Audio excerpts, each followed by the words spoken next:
Hey everyone, we are back. Welcome to GameFace, episode 277 on Sifted Games at sifted.net. I'm Shane Satterfield, very happy to be back after a 2-day delay due to a little bit of COVID issues. Matt, what happened? Oh, just found out on Monday that a party I was at last week, there was somebody there who had it. Yeah. And he didn't, he had no symptoms. He found out because his work does testing every week. But, I had to go find out. You had to wait, because you can't just get tested right away. away. Yeah, a certain number of days after the potential exposure. But, the party was outside. I don't know him, and I'd never interacted with him, so I wasn't too worried. But when there's an actual active possible exposure, you got to get the info. Yeah, and you got to wait because the first couple of days you wouldn't even have shown that. You need 4 or 5 days. Yeah, to show. But did the rapid test, negative. Yeah, what was the name that they had on your test? I was Kekel. Matt Kekel. Kekel. Never had that misspelling before. That's a new one. But unless it was someone who happened to have the exact same birthday and got a test on the exact same day in the same place, I'm pretty sure it was me. Yeah. So anyway, that's why we're here on a Thursday instead of on a Tuesday. However, I will say this. I think it actually worked out okay for the show because I had the show ready to go on Tuesday before this all happened. And I was like, man, this isn't going to be a great show. There wasn't a whole lot to fit in there because it was going to be a short week for us because we had done the show the week before on like a Wednesday.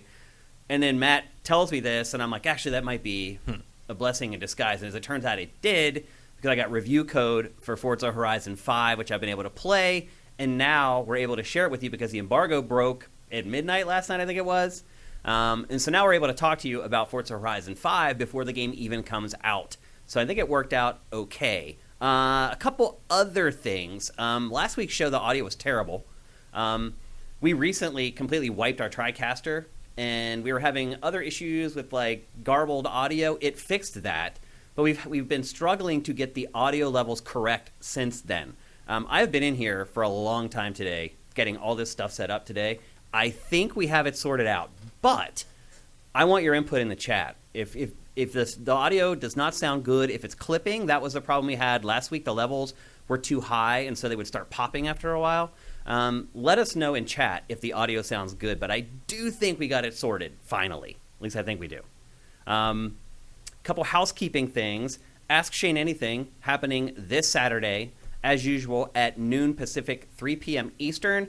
I will send out reminders via our Twitter, via our Patreon, on sifted.net, so you guys know it's coming. The last time we had like 2 people show up. So this is kind of a make or break episode for Ask Shane as far as the live show where I sit down and basically do a podcast with you guys. That's really what it's kind of turned into.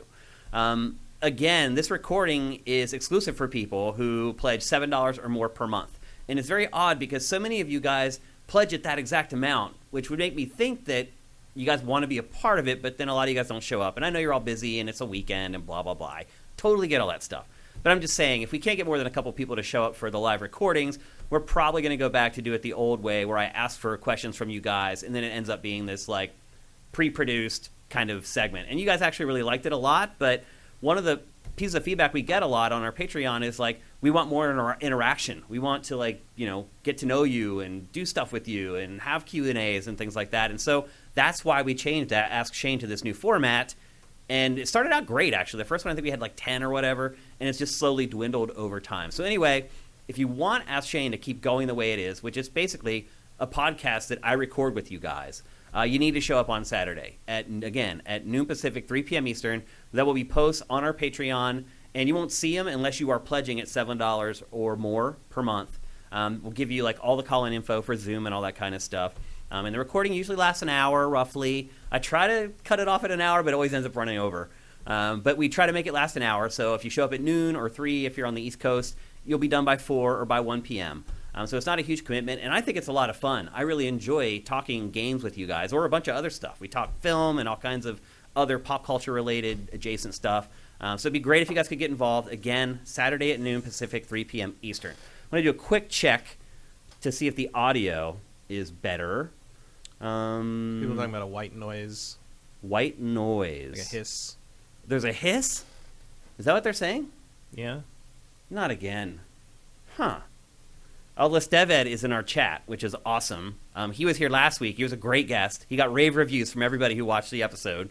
So great job. It looks like he is now back in Canada. It sounds like a lot of people went and bought his liquor, which is awesome. That's good. Yeah, thank you guys for doing that, by the way, when I mentioned it. You guys should go and pick up some of his awesome tasting liquor. You guys did, which is great. It looks like Lesteved is actually sending us some bottles.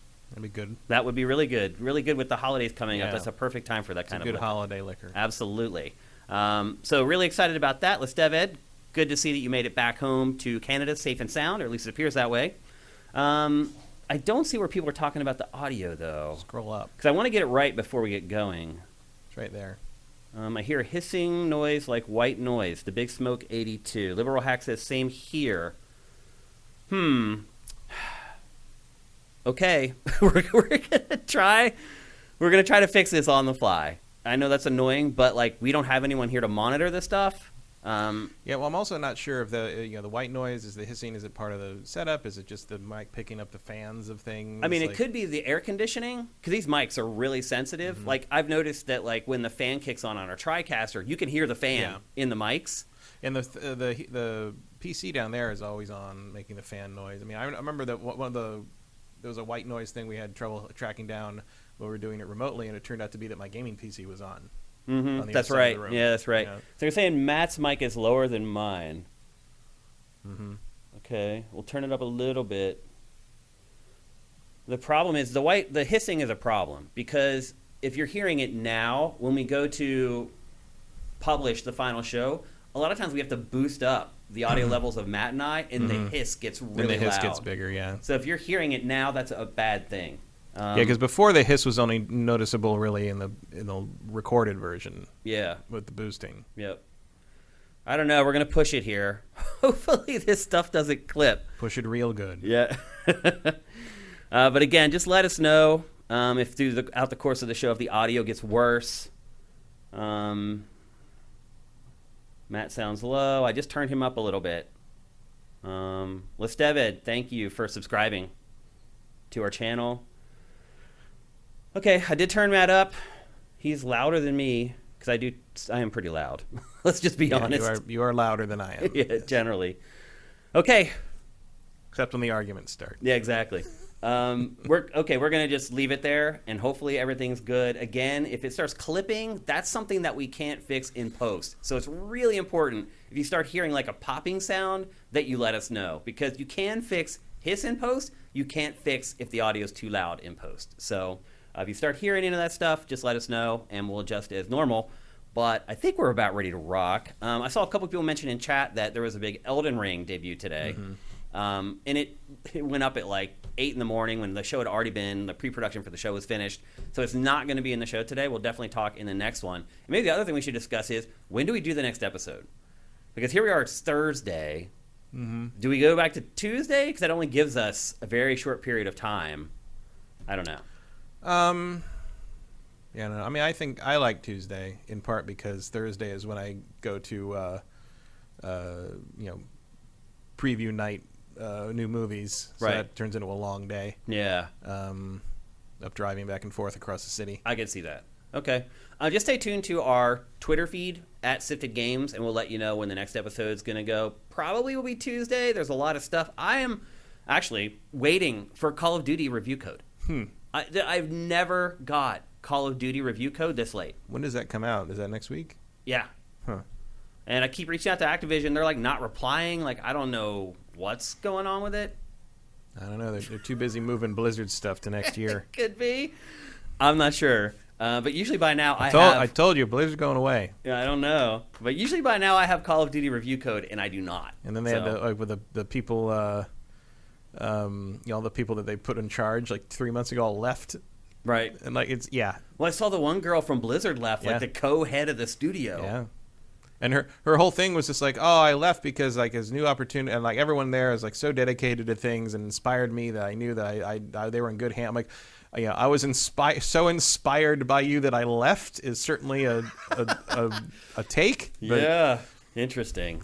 I mean that that company's gone. Something. It's bad. Like they're gonna absorb Blizzard into Activision and never say the word Blizzard again. That's just crazy that you could destroy a brand like that. Yeah. Well, I mean, I would argue one of the top 5 brands in gaming up until a year ago. Yeah. I mean, they're also not helping with the fact that Overwatch 2 is slipping, and like that's going to end up being 4 years of why did they shut the pipeline of content down to Overwatch 1 years before Overwatch 2 was ready? Well, I think the game is just languishing there at this point. I think that they thought it was going to be ready much earlier.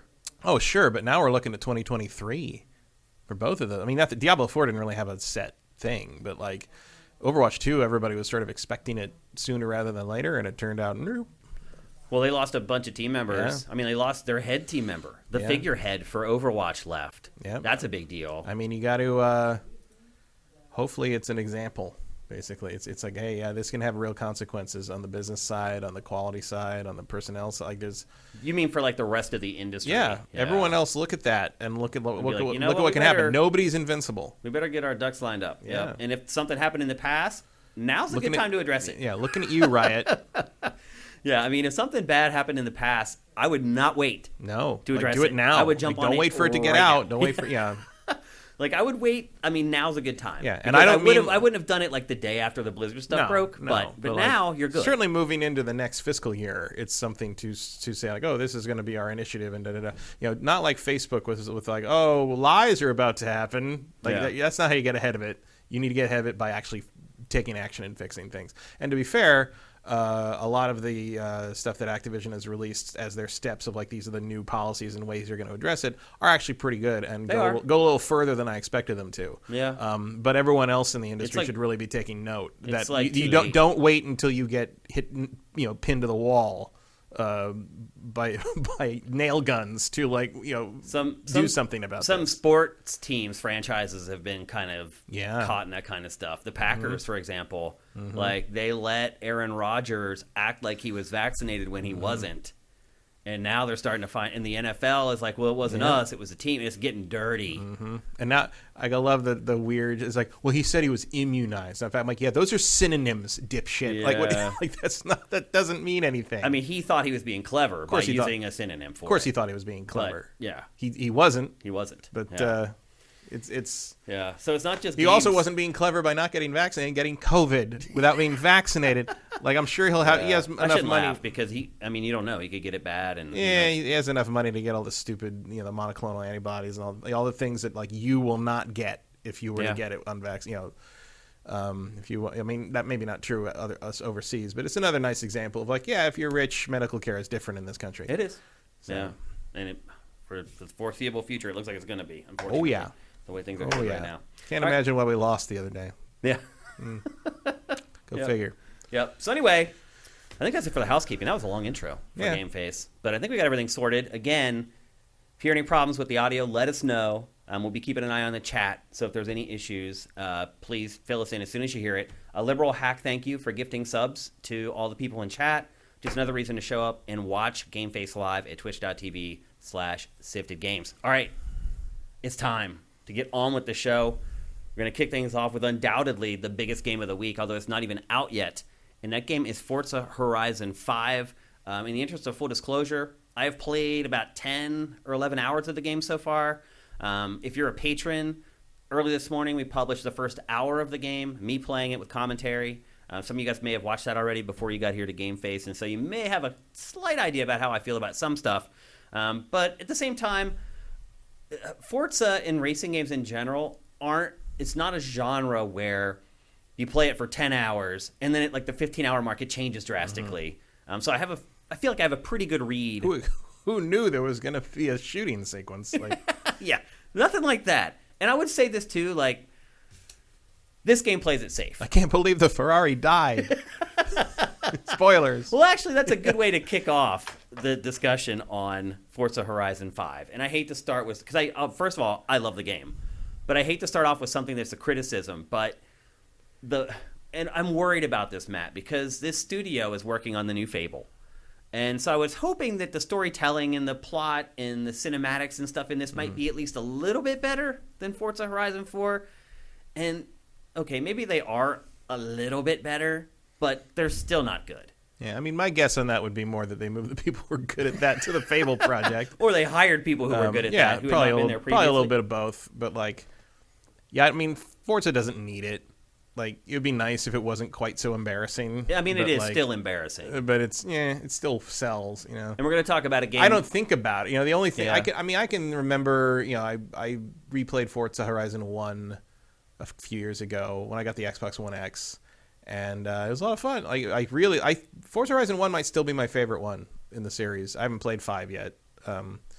But it is still very embarrassing to play that game, and the whole, like, you know, the festival story, and, you know, you're stuck as a guy who's being hit on by every NPC girl in the world, and it's just like, dude, like, it's the same. It's gross. It's like exactly the same. It's just like really uncomfortable most of the time. And it's just weird. And they're trying so hard to be cool. It's the same way in this, and it's like, I feel like they kind of got away from that the last couple ones. Not like, really. Not really, but not as, like, blatant. And I mean, they're trying to be like, oh, it's cool, we're at a cool thing. Da, da, da. It wasn't quite as you're the best person we've ever met as the first game was. Yeah. It's the connection that I don't understand. How do you connect racing cars with a music festival? Like, it doesn't add up. I mean, I've always taken it as, like, the music festivals to give people something to do when they're not driving racing? the cars. Yeah, pretty much. Like, interesting. Or maybe that's how they get the permits. That could be too. That's an interesting angle. The B-roll that you're watching right now, this is from the very beginning of the game, and this game kicks off like all the other Forzas do with this awesome sequence where it just it's kind of this predetermined thing where it kind of runs you through everything, and like if you win, good for you. But like, if you don't, basically, hey, now you're at the festival. It's like a demo, pretty much. Thing, yeah. But it's awesome. I love how they start these games, and I would actually argue that like there should be big chunks of the game that are like this, and there are in this one. There are parts of the game where they take you back to this style of play where everything's more guided. I know people would be like, oh, I don't get it. Like, rewind that shit. Come on. No, I'm not rewinding. I always rewind. I rewind the shit out of everything. What I was doing there was I was cycling through the different views, the cockpit view, the bumper view, and everything. And then once I went to like the bumper view, I just completely lost control of the car. See, that's my default. Like, really? I play on the hood. Yeah, if I started playing like that, I'd be fine. It was the jumping through the views while I was driving that threw me off, and then I went off a huge jump in the middle of like an awkward view. Yeah, like I'd like to play from third person because I'd like to see the car, but I have to play first person. I cannot. Like, I can do it in an easy race and do fine, but if I need to actually concentrate and drive, like, I need to see it from the point of view of the driver. I play Gran Turismo first person. I get my times are cut in like half. Yeah. But in this game, I play just as fine third person, but I do play the third person pulled back view. So the car is smaller. It doesn't take up as much of the real estate. The big problem is the blocking the road thing. But like, I just, my instinct as a driver is always in first person. Like, I oversteer constantly in third person. Interesting. Yeah, I play this franchise in third person, but again with the view pulled back a little bit, so the car doesn't I wish take I up could. as much. Yeah, it's so nice looking. I mean, it still looks nice from any point, but like, it's nice to be able to see the car and the light play off the car and a shadow in the back. Look at that. That's great. Oh, this game is stunning, man. Stunning. One of the best looking games I've ever played, and you guys will see that throughout the B-roll, even though the show is only in 1080p. I mean, you can see it. Yeah, it's stunning. And there's a couple moments in this, like there's a huge volcano on the map that you can drive all the way to the top of. And when you get to the top, you can see the whole world, Matt. You can see the whole world. There's the draw distance shows the whole thing. It's amazing. Anyway, we'll get to the graphics in a bit, although you're going to keep watching the B-roll and you're going to figure it out all on your own.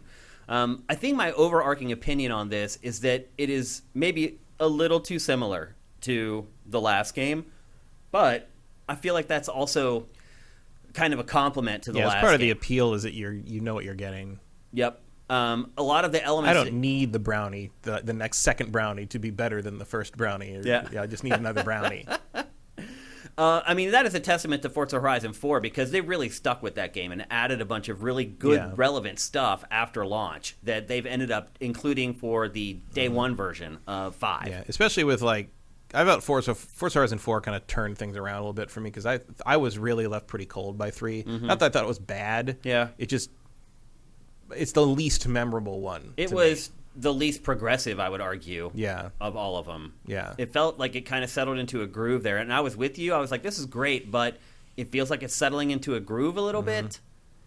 And they're at a point where like I'd unlocked everything. I'd hit every bonus board, and it was all that was left to do was actually race. Yeah. And do the structured events. Yeah.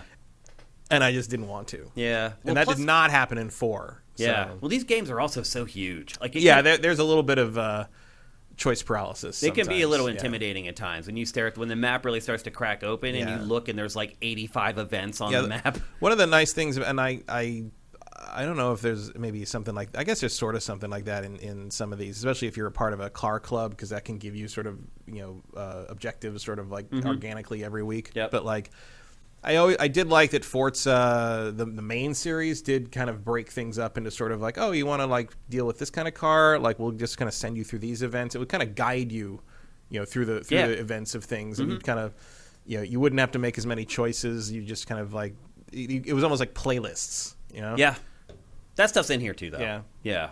Like that was part of 3's problem, I thought, was it just sort of kicked you out in the world, and it was this huge map of all these things to do, and you're like, well, what should I do? Everything goes doink, doink, doink, doink, doink. They're popping up all over the map, and you're like, like paralysis by analysis. Choice and freedom and a lot of things to do is great, but sometimes you need a little bit of structure. And 4 introduced a little bit of that, and it's good to hear that 5 keeps going there. Yep. One of the big things for me with playing the first 10 or so hours of this is I was really nervous that Mexico was going to be really boring. And I have admittedly never been to Mexico. I haven't even been to like Tijuana, like just across the border. I've never been to Mexico. I've been to Tijuana, but I've never been really anywhere else in Mexico. And so I think it was But Mexico is a very diverse environment. I always thought, because it's basically south of the equator, I was like, it's got to be all desert. And no, it's way north of the equator. Is it? Yeah. Where does the equator start? The equator goes across like Brazil. Okay. Yeah, so I guess it is. Well, it's close to the equator, though. I mean, it's closer than we are, but like it's like not that close to the equator. But if you think about the southern United States, and you have New Mexico and Arizona, it's all desert. Right, but if you go into like Nicaragua, and they're jungles. Yeah. They get more rainfall. There's rainforest stuff kind of thing. There's a lot of, there's every kind of environment you could think of in Mexico. There is. Oh, that's what I'm learning. It's a great setting for it. I really was nervous about it. I was like, it might be boring. I thought it was going to all be like what we're seeing right now. I thought it was going to be Colorado. Like the first one. Right. It's like, well, it's rocks. Yeah. No, they and you can see it in the previews they did. They went, a lot of the geography in Mexico, the actual Mexico, is not as close as it is in this game. Yeah. But they run you through every, you got desert, you got city, you got jungle, you have beautiful open forest, you have mountains, you have beaches. There's a lot to see. There is. So if you were like me and you thought that the setting might be dull or repetitive, it's not. The other thing that's a little weird, and I'm still not even sure how I feel about it, is there are sections of the game where you're racing through like ruins, like ancient ruins. Mm-hmm. I know a lot of games have done that in the past, but maybe it's just my perspective that's changed over time. Like I feel like there should maybe be a little more respect for those areas. I mean, am I crazy for thinking that? No, I mean, in real life, you would not be able to drive a car through Yeah. Aztec ruins. There would be protected sites that you would be arrested. But most of what you do in this game would get you arrested. Right. So it's you're not really spewing exhaust all over Teotihuacan. It's okay. Yeah. Yeah. It felt a little weird, but fun because it's like you're flying past. Yeah, like I mean, it was just like in the England one where you drive through Stonehenge or whatever. Yeah. It's just like, you can't do that either, but like you shouldn't do that. Yeah. And I mean, part of the fun of video games is doing stuff that you can't do in real life. I mean, like that's part of the allure. I think you'd be in trouble if you flew a cargo plane that low to the ground in any country in the world. Yes, really. with fans sitting in the stands. With branding of your festival that presumably you have permits for. Like, look, the Forza Horizon Festival, the Horizon Festival would get every single person involved thrown in jail inside of an hour. Like, that's kind of the fantasy of it. It's like the idea that you could go here and make life miserable for everyone who lives in a 40-mile radius for days on end, and no one would shoot you. Yeah. Like that. Like, can you imagine the next door posts? Oh yeah. Or just the passive aggressive British people Yeah. in the 4, where it's just every time I turn around and fix that wall again, someone runs through it all over again. It's beautiful particle effect bricks everywhere, but now I got to build it again before the next car runs through it. Yeah. It's you just got to kind of let go a little bit. Yep.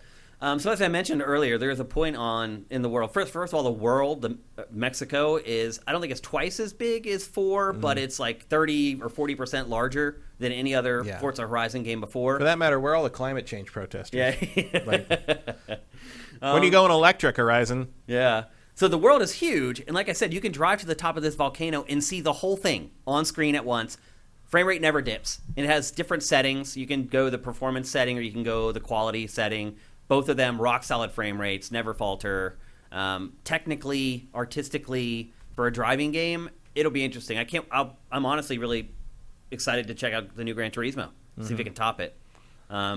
Different games, obviously. Yeah, hard to compare. Yeah, because Gran Turismo is an open world. It's just one track at a time. And yeah, like there's the ruins I was talking about. Yeah, there's just like Forza Horizon gets to show off a lot of like environment and different things. The Gran Turismo and Forza Motorsport, it's more like, well, there's Laguna Seca. Yeah. Let's start comparing notes. It's like Yeah. it's like who got the asphalt more accurate kind of thing. Like I've seen videos like that where there's Yeah, where they- they're literally comparing who got the fencing right Right. and stuff, and it's just like, who cares? Yeah, Like it's really irrelevant.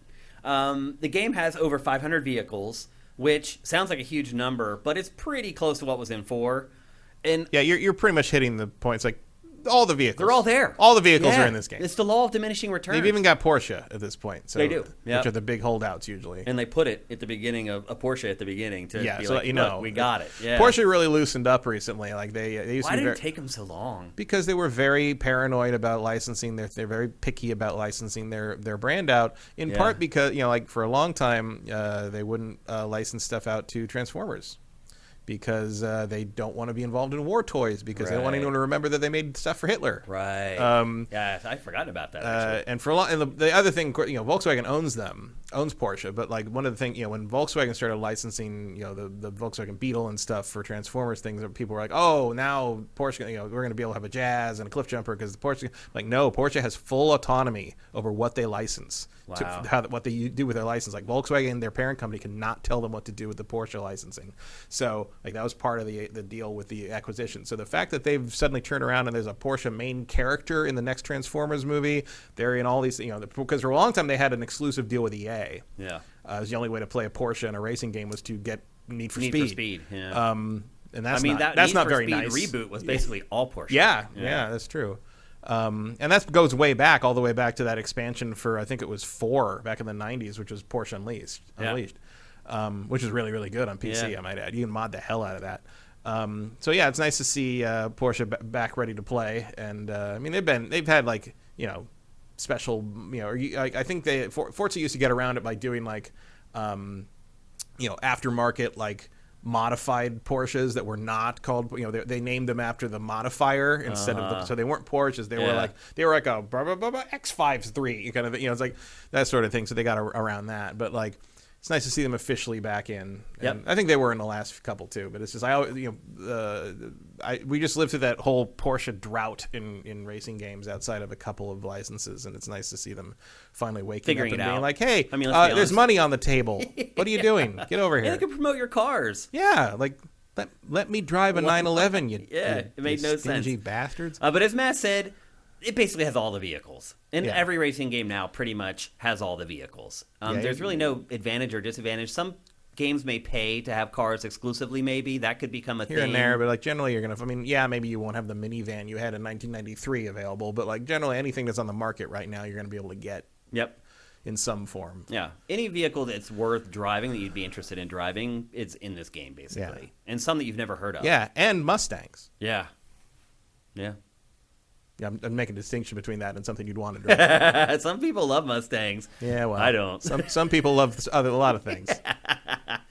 Let's see. There's a new progression. You just want to go straight. I guess they're great.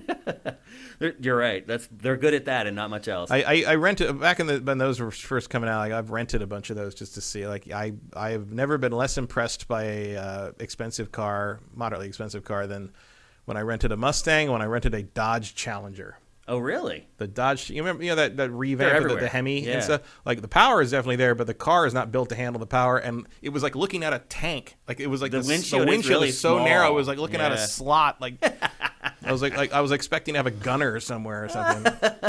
That's funny. There is a new accolade point system that controls the progression through the campaign. Honestly, it's just really semantics. It's the progression still works the same. You finish a race, depending on what difficulty you set it at, it alters how many points you get. Those points get rolled into a system where you unlock new cars and things like that. The progression is something that you will be very familiar with, even though they've kind of tried to rebrand it with the accolade system.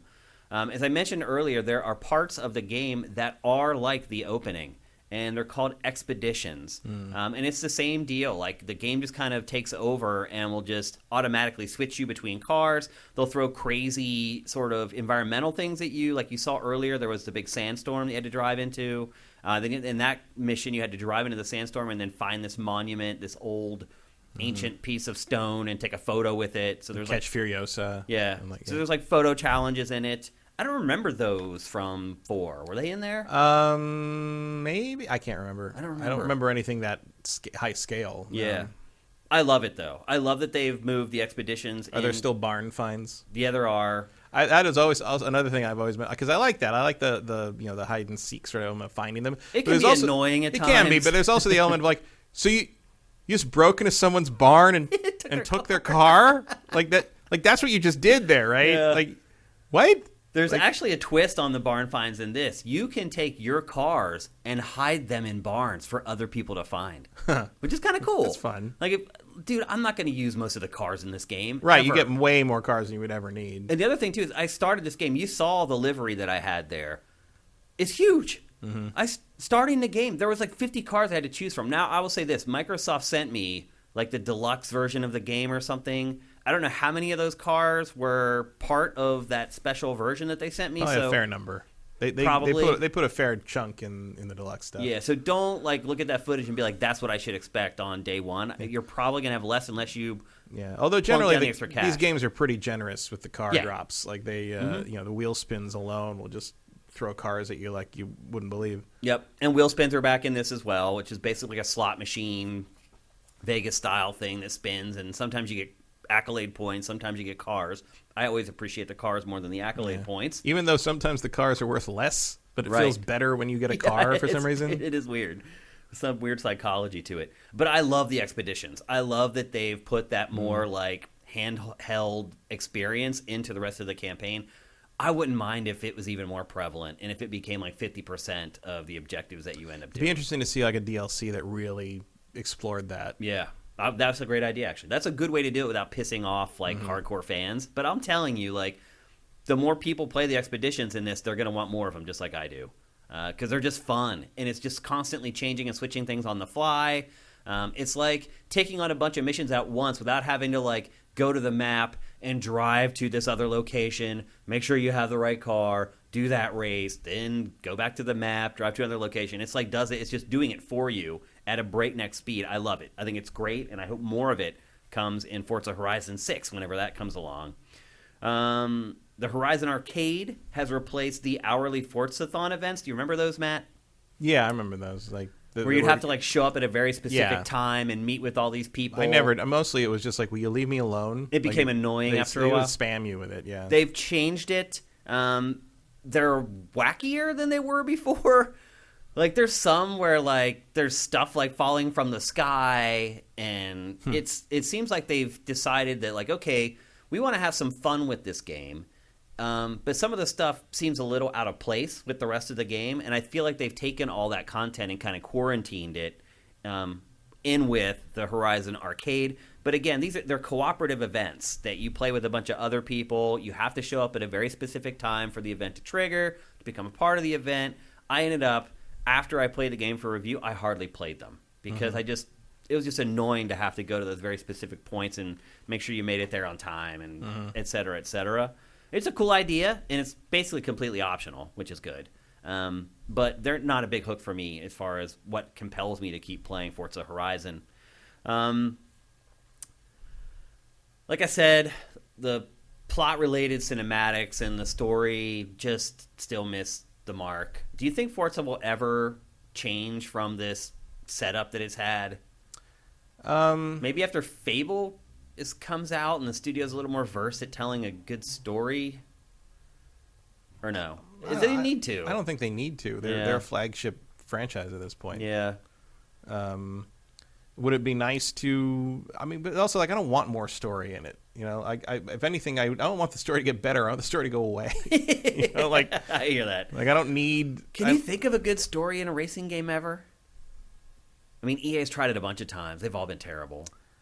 Not really. I can't either. No, I mean, I can think of career modes I got into, but that's not really the same thing. Yeah, it wasn't because the stories were great. No, it was just because the career mode was great. Like progression was good, and there was I can't think of anything. Yeah, so maybe it's a fool's errand to ask.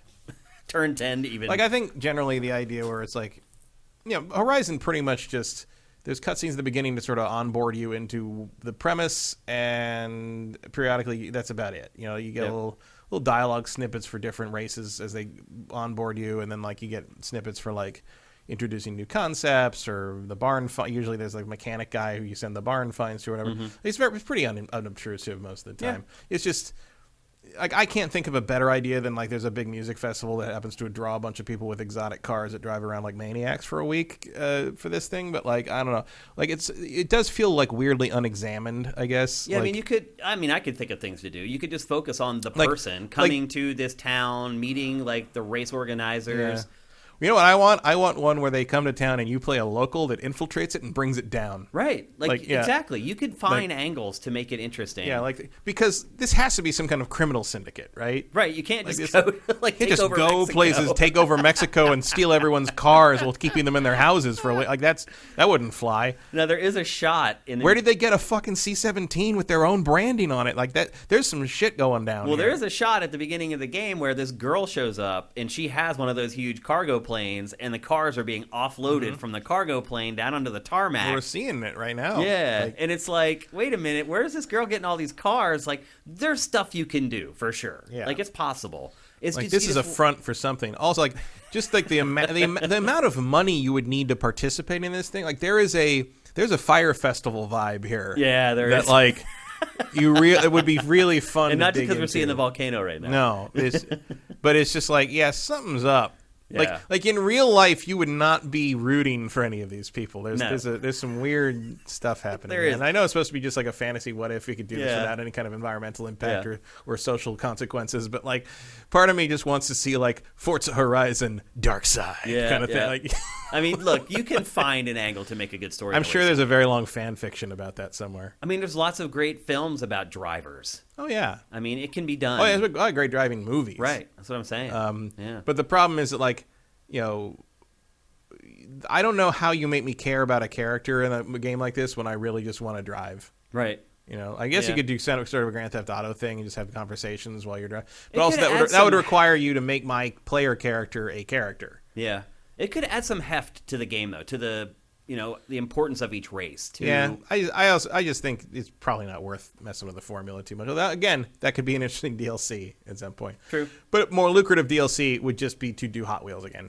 Yeah, which I'm sure is coming. But yeah, Hot Wheels. I mean, they'd be idiots not to. One thing that's really cool is every time you go to start an event, there's a bunch of stuff you can do. You can tweak all the stuff on your cars, which I never do in this franchise. I never touch like the camber or. I mean, I do in motorsport, not on this. Yeah, one. I don't touch it. This is just Need for Speed with Forza branding. Yeah, really. But you can, and there's tons of customization options. Somebody actually already made vinyls for Sifted. Cartoon Tom, the guy who did the cartoon of you from an old episode of GameFace, he actually went and made a bunch of vinyls for Sifted. So when you get the game, just go search for Sifted. You got to put our logo all over your car, any size you want to, wherever you want to. There's tons of that stuff in this game. Another thing you can do, though, before you start a race, you can choose your difficulty, and if you choose 3 stars and you win, you obviously get more accolades. But you can also create your own event right there in that menu. You were able to do that in the last game, but the options that they've given you for this one are vastly improved. They're probably double what they were in Forza Horizon 4. So I don't know how many people do that, but I did manage to check out a couple events that people had created, and I was surprised at how good they were. Now, keep in mind, These are all games journalists who are doing it for their reviews or whatever, and they want to see how far they can push it. But some of the events were pretty impressive. So that's definitely something you should keep your mind on. Even if you don't want to do it, check out some of the events that other people have created, because some of them are really interesting and really fun. One part of the game I did not really get to experience all that much, and we will talk about this game again next week as Matt has a chance to get to play it and I get to play more of it. But one thing I didn't really get to check out all that much is the shared multiplayer world, because there weren't that many people playing. Do you get any of the drive avatars from your previous games at all? I didn't see any, no. Because they would, because I know 4 would bring in drive avatars from other Forzas and stuff. So it was populated pretty much from day one, even the early copy. Nope. To be fair, drive avatars are mostly they just determine how much of an asshole pretty much you are. Yeah. Like, apparently my drive avatar is very annoying. You've had feedback? Yeah, I've had feedback from somebody. Like, every time you're in the race, I know I'm just going to try to get run off the road. I'm like, well, yeah, that's because that's how I win in these games. Yeah, you can still use cars as like a guardrail. Oh yeah, there's some footage in here where I do it. So a lot of those tactics are still there. I will say this though, the driving model, it has changed. They have tweaked how the cars handle. I've noticed that once I get off, I'm starting to go off-road and I get kind of on the berm, on the edge of a road, it will start pulling me off of the road more than the prior games did. You have to hold the stick the other direction a lot longer and a lot harder than you used to have to get the car back onto the road. So maybe it's just that the physics are a little more accurate now. They've said that they've tweaked the AI of computer drivers in this. I honestly haven't been able to see a difference. Like I said, I can still use them as guardrails around turns and basically abuse them. Come charging into a turn entirely too fast, use them as a guardrail to bounce off of. I mean, that's more of a function of the lack of damage model. Yeah. Which is interesting. Yeah. I mean, it's not really what you're after in this, I guess. Yeah. In Forza Motorsport, you can't do that if you've got the sim because settings your car gets so enough. beat up that it starts to drive poorly. The audio in this is amazing. I don't play games very often anymore where the audio sticks out, but in this it does. So this opening sequence, different sections, the jet will just fly right over your car and like pass you, and you literally just feel it like in your whole torso, just this rumble coming up from behind you, and then like almost like a release as it goes over top of you and goes ahead of you and past you. The sounds of the vehicle sound amazing. Some of the sound effects are a little annoying, like the sound effects for when you pass people. I found those to be a little grating, but overall the audio in this is just top shelf amazing stuff. And that's been pretty true of the prior games in the series too. Not a huge surprise, but the point I'm making is that it's so apparent that I'm remarking about it on GameFace, which I don't think I hardly ever talk about audio on GameFace at all. But overall, I guess what I would say is there is kind of a lack of surprises in the game, and I don't know if that's a ding on Forza Horizon 5 or if it's praise of the series in general, because it's just been so good for so long that they just keep piling on these extra elements to it that is just, I don't know. I really struggle to see how another developer at this point, even though this game isn't crazy revolutionary or different from the last one, I really struggle to see how another developer will ever pass this franchise. No, I would definitely not want to compete with them on their own game on this. I would, if a publisher came to my studio and said, "Hey, we want you to make an arcade racer that can take out Forza Horizon," I would probably be like, "Dude, you need to find somebody else." Yeah, I don't know. I mean, I guess the crew was kind of trying to do that to some degree, and even but then you played it. It wasn't good. And also, the second one punted and tried to do stuff other than car. Like, they know they can't beat them at the car game. Yeah. The only other, I guess, like sometimes I'm a little surprised EA hasn't tried to do like a Need for Speed Horizon kind of thing. Yeah. But then you play a Need for Speed game. Then you play a Need for Speed game. You're like, oh, okay, yeah. You're like, I know why they don't do it. Like, I feel like Criterion could do something comparable. They have experience with the open world as well. Yeah, but like, I don't know. Like, there's something different about there's a certain spirit to these that just no other series has really managed to capture. It just manages to, even the normal Forza Motorsport series doesn't have the same sort of verve. It just manages to hit that sweet spot between sim and arcade. Yeah. And it's sort of they're a really accurately named developer, Playground Games. Yeah. Like, they make playgrounds. Yeah. You know. And you can use the playground as seriously or as frivolously as you want, and you have a lot of options. So like that's they kind of do exactly what their name says. It is interesting how many times when I was playing this, I kept thinking about Fable. And maybe it's completely asinine to do that, but I just couldn't help it. I kept playing this game and thinking about, these guys are making Fable. These guys are making Fable. And so I kept looking for elements in this game that might make it over to Fable. There aren't many. Yeah, I wouldn't think so. I don't think there's like I don't know. Like I don't. It's a different team. It's a different. The most you're going to have the kind of company culture and the ethos they bring to this kind of coming to Fable, which is a good thing. I think. Like I don't think there's a lot to be able to judge. What Fable. That's the conclusion I've come to. I just haven't been able to help myself. Just while I'm playing it, I keep trying to find these parallels between the two games, and there are like none. Which is probably a good thing. And as you said, it's a new team, new people, while still using the technical expertise that they've applied to Forza Horizon, which is impeccable and amazing. But yeah, overall, like I'm 10, 11 hours in, buy it. If you have enjoyed any Forza Horizon games in the past, buy it. If you haven't bought an arcade-style racing game, buy it in a long time. Like it's been 3 years since you bought one, buy it. This is only available for Xbox and PC, so obviously if you're a PlayStation owner, you're kind of out of luck. Gran Turismo is coming soon, but there aren't really any big third-party driving games. There's Grid is coming. Yeah. There's a couple. I mean, it's not a big genre anymore. Yeah. It used to be. Driving games in general just used to be go-to. I remember, back in the N64 days, that was how you evaluated new hardware. Was a third of my N64 library was a driving game. Because you want to see what the pop-in looked like. What was the draw distance? Like How much fogging were they using to cover up the draw-in, which is a problem that they've been having with emulating the N64, the fog. Because the fog was used to hide draw-in, and now the draw-in isn't there because the emulators are more powerful than the N64 hardware. And so Ocarina of Time, there's this weird shot that doesn't look the way it's supposed to, and blah, blah, blah. So I'm having a blast with this. I'm definitely going to keep playing it. I'm only 10 hours in, and I have not got anywhere near my fill from this game. And it's gigantic. Every time you finish an event, 8 more pop up. The map, as I said, at least 40% larger than any other Forza Horizon before it. And it's just filled with stuff to do. The terrain is varied. The events are more varied. I've definitely done some stuff, even in the first 10 hours, that I haven't done in a Forza maybe ever. So I don't know if they front-loaded it. That's possible.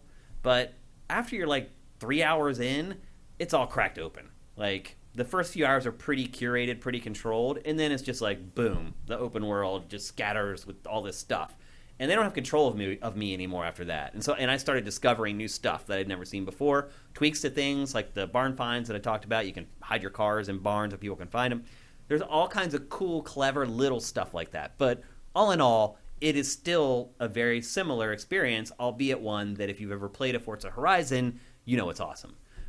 So yeah, no surprises here. This isn't one of those games where you're like, oh my God, it's so different and they've killed the franchise. They've been smart with the changes and the additions that they've made. They've been smart about keeping the stuff that really works. And maybe someday we can root for a story worth paying attention to, but not for this one, that's for sure. Yeah, so there you go. This Forza Horizon 5. It comes out tomorrow? I think early access is, yeah. Goes live tonight, I want to say. Yeah, around midnight time. So with the deluxe edition or the add-on, if you're getting Game Pass, you can buy the deluxe add-on, which gives you the early access as well. Ah, interesting. So how much is that? $44. Oh, so that's the full season pass and everything for all that stuff. But it's $99 for the whole thing. Right. So pretty decent deal, I guess. I guess. And you get early access. You get 4 or 5 days early. Yeah. So. Yeah. And it will be free on Game Pass. It'll be on Game Pass next week. So. Yeah. Crazy. An awesome game like this. Free on Game Pass. It's really, sometimes I still have to pinch myself and be like, really? This exists? I can pay $13 and get Forza Horizon 5 for free? It's awesome. So anyway, there you go. That's Forza Horizon 5 coming to a garage near you very soon. Next up, talk about another game. I've been playing tons of games this week. And again, these extra 2 days waiting for Matt's test to come back and everything gave me a chance to spend more time with each one of these. And all the games I've been playing this week, I've fallen in love with. You skipped something. Oh, I did? Oh, that's right. I did skip something. Next, we're going to talk about something that happened during last week's episode. Yeah, maybe you should have skipped it. Yeah, that's a good point, actually. Next we're going to talk about Sony's State of Play from last week, which happened while we were recording GameFace Live. I didn't realize until I listened to the archive how long the music had been playing in the show, because we had State of Play queued up in case we could make it work. We realized once Steve got here that it wasn't going to work, and it was still playing in the background. So when Sony's stream kicked off and started playing the usual intro music that it always does, it was in the show. And not until I saw out of the corner of my eye in chat that someone was like, music's playing, and I turned it off, but it ended up being on for like a minute and a half or like 2 minutes or something. So our apologies about that last episode. We were trying to hook you guys up and do the State of Play, and it ended up backfiring and making the archive of the episode not as good as it should have been. And our apologies to Steve as well, because he was talking about a game he was very passionate about when the music was playing, and it sucked that it made it hard to hear what he was saying. So anyway, with all that out of the way, we are now going to discuss what actually happened at that State of Play. People had come back on a chat and said, you guys were smart not throwing it to the State of Play. It didn't have a lot of great stuff. But I'll say this, like, when I got home, I went and watched it. It wasn't that bad. I think my expectations for it were pretty low to begin with. It was marketed to be a third-party focused State of Play. And we already know, like, Sony's cards are on the table. I guess that was true, sort of. What? I guess that was sort of true. Yeah. And Sony's cards are on the table already for the rest of the year. Yeah. So I wasn't expecting next year. Yeah, I wasn't expecting like some big surprise or anything like that. And we actually did kind of get one. So I don't think it was terrible. But if you went in looking for like, oh my God, like here's more gameplay from God of War or whatever, I could see where you'd be disappointed. But Sony was pretty honest about what it was going to show. And it showed like 5 or 6 games, but I think there were probably 3 that are actually worth mentioning here on GameFace. The first one is Little Devil Inside. This game has caught my eye, Matt, for quite a while now. It was one of those games where when they debuted the PS5, I thought it was one of the better looking games in that presentation. Of course, the catch is that it's been in development for literally at this point like 6 years. Mm-hmm. It has been in development hell. And somehow this small studio has managed to survive with no revenue coming in to work on this game. Very generous investors. Somebody has helped these guys out, and it's turning into something that looks pretty awesome, man. This particular presentation really focused on the world of Little Devil Inside. Also, by the way, this is coming to everything, so it's a little weird how it's been featured. It definitely is associated more with PlayStation, which is because odd. it's been shown at their things. But it's literally coming to everything. It's coming to both PlayStations, both Xbox, PC, and Switch. So this is a multi-platform game in every sense of the word. So no matter what platform you own, even if you're a Switch-only owner, you're going to be able to play this. I love the art style in this game. I love the lighting in this game. And after watching this presentation, I have a new appreciation for its world. Some of the things that they show off in this, during travel in the world map, travel view, you can come across and encounter different events. Some are like forced, but in most cases, you have the option to engage with them or not. So there's player choice throughout the world in this game, which is good.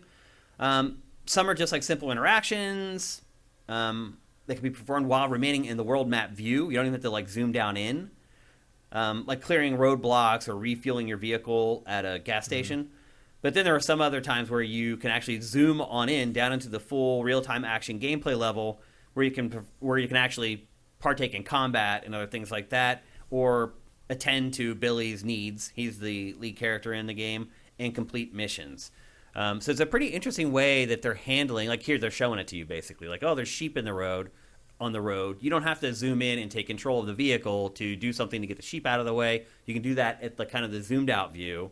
And then there are some things that you need to do where you zoom straight into the map. It's kind of an interesting way to do things. It's almost like old JRPG maps, where like you get out into the overworld and you have like an avatar that's out there, and like you can avoid like random encounters or whatever if you want to. And then if you actually get caught into an encounter, it zooms in and you go into full on like gameplay view. Definitely borrowing some JRPG elements for this game, which I was not aware of before checking out this presentation. In all, it's like a 5-minute thing that they showed. got me way more interested in the game. I'm way more excited for the plot, the characters, and the world in it versus just kind of the gameplay, which is what they've shown off up until this point. This is definitely one to keep an eye on, guys, especially because it is coming to all platforms. It's not a PlayStation exclusive. I love the art style. I love the lighting, all of it. You can tell they spent a long time working on this game. Oh, yeah. I actually really don't like the character art style. You don't? You don't like the eyes? I don't like anything about how the characters look or move. Really? But I love everything else. I love the Interesting. world. I like the everything. I think the characters don't work in the world. Huh. I think they look like they're from a different game. I would agree with that, Matt. You're right. The world does not match the characters. Mm-hmm. But I'm wondering if that's intentional. I think it might be intentional. I just don't like the character designs. Interesting. I liked it, actually. Like, I really don't like that art style for the characters. They can do whatever they want, but like, it's probably not going to stop me from playing it. But like, I really don't. I don't like looking. And not the main characters so much, but the other characters I don't like. Like the tall head things is like, I just don't like it. Okay, not into it. But I love the environments and everything they showed of the world and everything in this. Like, I think that looks really cool. Like you're right. I don't like the eyes, but I love how the scarf moves. Like, I think everything else is great. So I agree with you that the characters do not match the world, but I am wondering if that's intentional, and the game will explain that at some point. It could not, but I do agree with that statement. Like, I don't need them to be like photoreal or anything, but just there's something about, and I don't need them necessarily to match the world, but like something about that just does not click with me. I don't know why. Okay, and there's two other projects worth discussing. One of them has become kind of a weird thing because of Greg Miller. And that is Bugsnax is getting DLC. As so many things. It's all about Game Over Greggy. Is that what he calls himself? Yeah. What is the thing with him? Like, he was asking for achievements or something? And now they're going to do it because he asked for it or something? Yeah, I think is that what they had trophies before? You would assume there's something going on with him where he requested something and the developers are like, you know what, we'll do it. So yeah, I don't remember what that was. The power of Game Over Greggy. But I'll be honest, I don't actually pay too much attention to him. So I don't pay too much attention to any of that crap anymore. Like, influencer crap. No. That's really what it is. It's like, I get it. Tweens, whatever, they get into that stuff. I do not. I just care about the games, really. And they did show off DLC. Yeah, I mean, I don't know why you'd want to watch a 3-hour thing of two guys talking about video games. It's very weird to me. Well, we're not influencers, right, Matt? I guess no. I don't think we influence anyone. No. Yeah, well, we do actually. If you watch our show, you can see the comments. People are like, "I bought this." Like Guardians of the Galaxy, people bought it because of GameFace. So we're influencing people, but I don't think that we're influencers. No, I don't think we got a capital I on that yet. Yeah. And we're not getting in the VIP room at EA Play or anything like that. No, not anymore. We used to. So anyway, DLC for Bugsnax called the Isle of Big Snacks. And I'll give you one guess why it's called that. And perfect timing with the B-roll as well, I would add.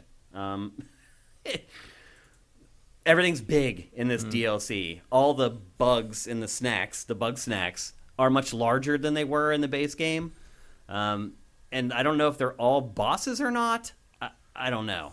Also, there appear to be like man-made elements in some of the bug snacks. Like there's one creature they show at the end that has like, I think like knives or something for legs, which is a little weird because I don't think that really matches the rest of the game, does it? Like, I don't remember the bug snacks having like parts of like human culture. No, they're more just, I mean, human culture in the sense that, that was a butterfly with tortillas for wings. Like, tortillas are not a naturally occurring thing. So. Naturally occurring in nature. There's also a bunch of new home renovation content a la Animal Crossing. It's been interesting watching Sony try to position this game to compete with certain things that when I played it, I never would have dreamed they'd try to position it to compete with. Well, I will say, as in the run-up to the PlayStation 5 launch, I was an avowed Bugsnax hater. Right. I still don't really like looking at it, but it's a very odd-looking game. It had a lot more going on than I expected it to have. Well, the plot ended up being very dark. The plot was like it got into some shit. I know. I was like, I did not like. There's some desperate, broken people in that village. Yeah, like I would have like initially said, my niece and nephew, they could totally play this game. But then by the time I got to the end, I was like, oh no, I don't think Bugsnax, for something called Bugsnax, it trades on existential dread way more often than you think it would. It's interesting. Yeah. But anyway, it's coming in early 2022, so it's not coming this year. No, there's some sordid stuff going on between those people with burgers for hands. This, it's a bizarre franchise for sure. But it is getting DLC. It's coming early next year. There are 12 total new critters to collect. And again, kind of the theme is that they're all big / gigantic. Will that make you go back and play Bugsnax again, Matt? No. No. Me either. Look, I'll be honest. Like on. I'm not like wholly against the idea, but the problem is that I have a hard time. I'm trying to look forward to when that DLC comes out. I'm trying to imagine that I'm going to be willing to give internal hard drive space to that, and I just don't see it happening. Not on the PS5. If I had more space in that thing, I'd think about it. Yeah. But I mean, I think the base game was only like 9 wasn't gigs. huge, no. Yeah. But all the same, that's anything. It's a premium. Yeah, you hit a point where you're like, okay, like thing's full. Like if anyone else wants to get on this thing, you're going to have to make a case. Yeah. And I don't think Bugsnax makes its It makes case. some hard decisions on cuts. Yeah. Because games are so huge. Although I guess I think is it a PS? It's not a PS5 exclusive, is it? No, I think it's also PC. Yeah, it's also on PC. Yeah. So I guess it may be there. I don't know. Yeah. But like I just finally got rid of the latest Call of Duty. It was like 180 gigs, and I'm like, the new one's coming. There's gonna be another 100 gigs. Yeah. I'll tell you, I spent some time this week trying to get to the end of Watch Dogs Legion again. Oh, you did? Because I was like, because it was new DLC and the Assassin's Creed crossover stuff, and I was playing that, and I had just hit a point where I'm just like, Nope. I'm just gonna uninstall this. I'm just not. I'm surprised because you usually do go back and finish those UB open world games. Yeah, there's just something about this one that just. I don't know. I'm Not still getting playing. it done. I'm still playing Valhalla pretty regularly when just to keep up on things and try to slowly get through the DLC because that thing's up to like 135 gigs at this point. Like if they really are going to support that for another 2 years, That's crazy that for a thing's gonna be like single-player a game. third of my hard drive by the end of this. But it's I'm not. I don't like Legion's not bad, but it's just like, like. That's I how don't I felt care. from it- I about don't it from care the about beginning. any of it. Yeah. They start talking about the things that DedSec and they go 404 did this and they go. I'm like, who gives a What? shit? Like I just tune out. Yeah. CTO. Like it's also a little too frustrating, I guess, maybe in a real life sense, where it's just like CTOS is the most blatantly, obviously evil entity around, and like people just don't seem to either notice or care. And I'm like, I play video games to escape. That's too much like reality. Yeah, it's like. If I want to see that, I'm just going to open a news program, I'll just right? turn on CNN or something. Yeah. That's great. So anyway, that's the latest on Bugsnax. And then the final game that I really wanted to discuss today on GameFace is the brand new Star Ocean. Matt, how do you feel about Star Ocean? It's been since 2016 since we've had a new game in the series. Star Ocean is sort of one of the kings of the also-ran JRPGs. Like, they've always just been sort of a day late and a dollar short to some degree. Yeah. I think the first one I played was, I think they started on, I want to say it started on Super Famicom, but I think the first one I played was on PS1, which would have been Star Ocean 2, I think. Oh, Nox Eternitus is saying that the DLC for Bugsnax didn't have trophies until Greg asked for them. Oh, okay. Okay, to clarify that. That is weird. That is weird. Add trophy. Why wouldn't you put trophies on it? Good looking out, Greg, actually. But the and so that and Star Ocean has been sort of like, that's interesting. Okay, I guess sure. And like that was sort of my reaction to Star Ocean 2, and it's continued to be my reaction to every Star Ocean since then. I know that I think it was the third one had the big there's a big reveal through it that like the whole game has actually been a simulation. And all this, and like a lot of people hate that or love it, or I don't remember those 3 or 4. And then like the last one was what, Integrity and Faithlessness. Yeah, the title was which was so generic that I know we were I talking played about long it. Gaming titles last week. I got it for like $9.99 at Fry's like a year later, and I know I played it, but I can't tell you a thing about it. Wow. Well, so that's sort of where I am with Star Wars. A lot of music's usually good. And I like the idea of a more sci-fi themed JRPG. This doesn't seem to be leaning into that so much. So Matt, here's the thing. So this is a sci-fi RPG, but they end up marooned on a planet that is trapped in medieval times. Yeah, that happens a lot in Star Ocean. That's Star Ocean 2. The first one I played, Star Ocean 2, is like same thing. Like you start on a ship and you crash on a planet and you're stuck there. And so, and the planet is like medieval time tech. It's so that they can make it a sci-fi RPG and a fantasy RPG. Yeah.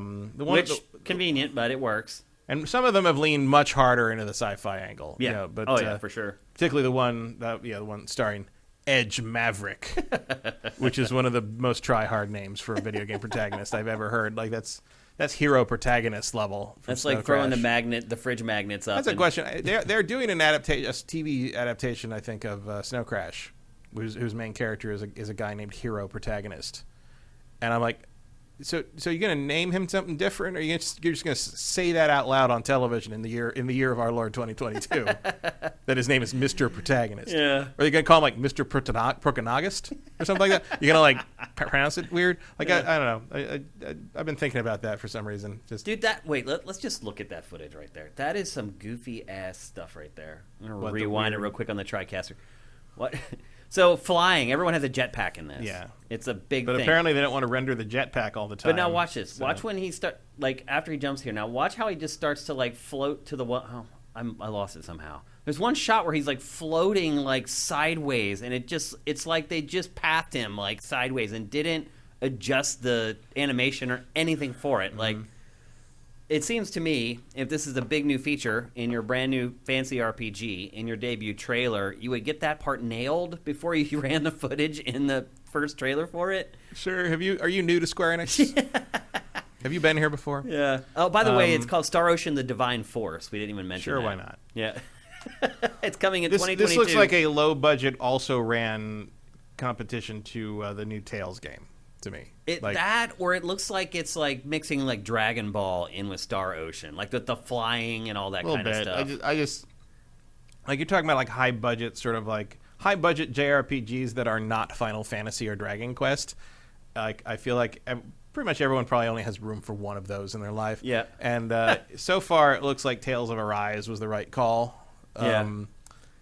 It seems like a much higher quality product. I mean, generally, the Tales games have been compared to Star Ocean. Yeah, Star Ocean has really struggled with the last couple console generations to remain relevant as time has gone on. Or just to be relevant or just to be interesting. Like, right. I can't tell you why you should play Star Ocean. I can't either.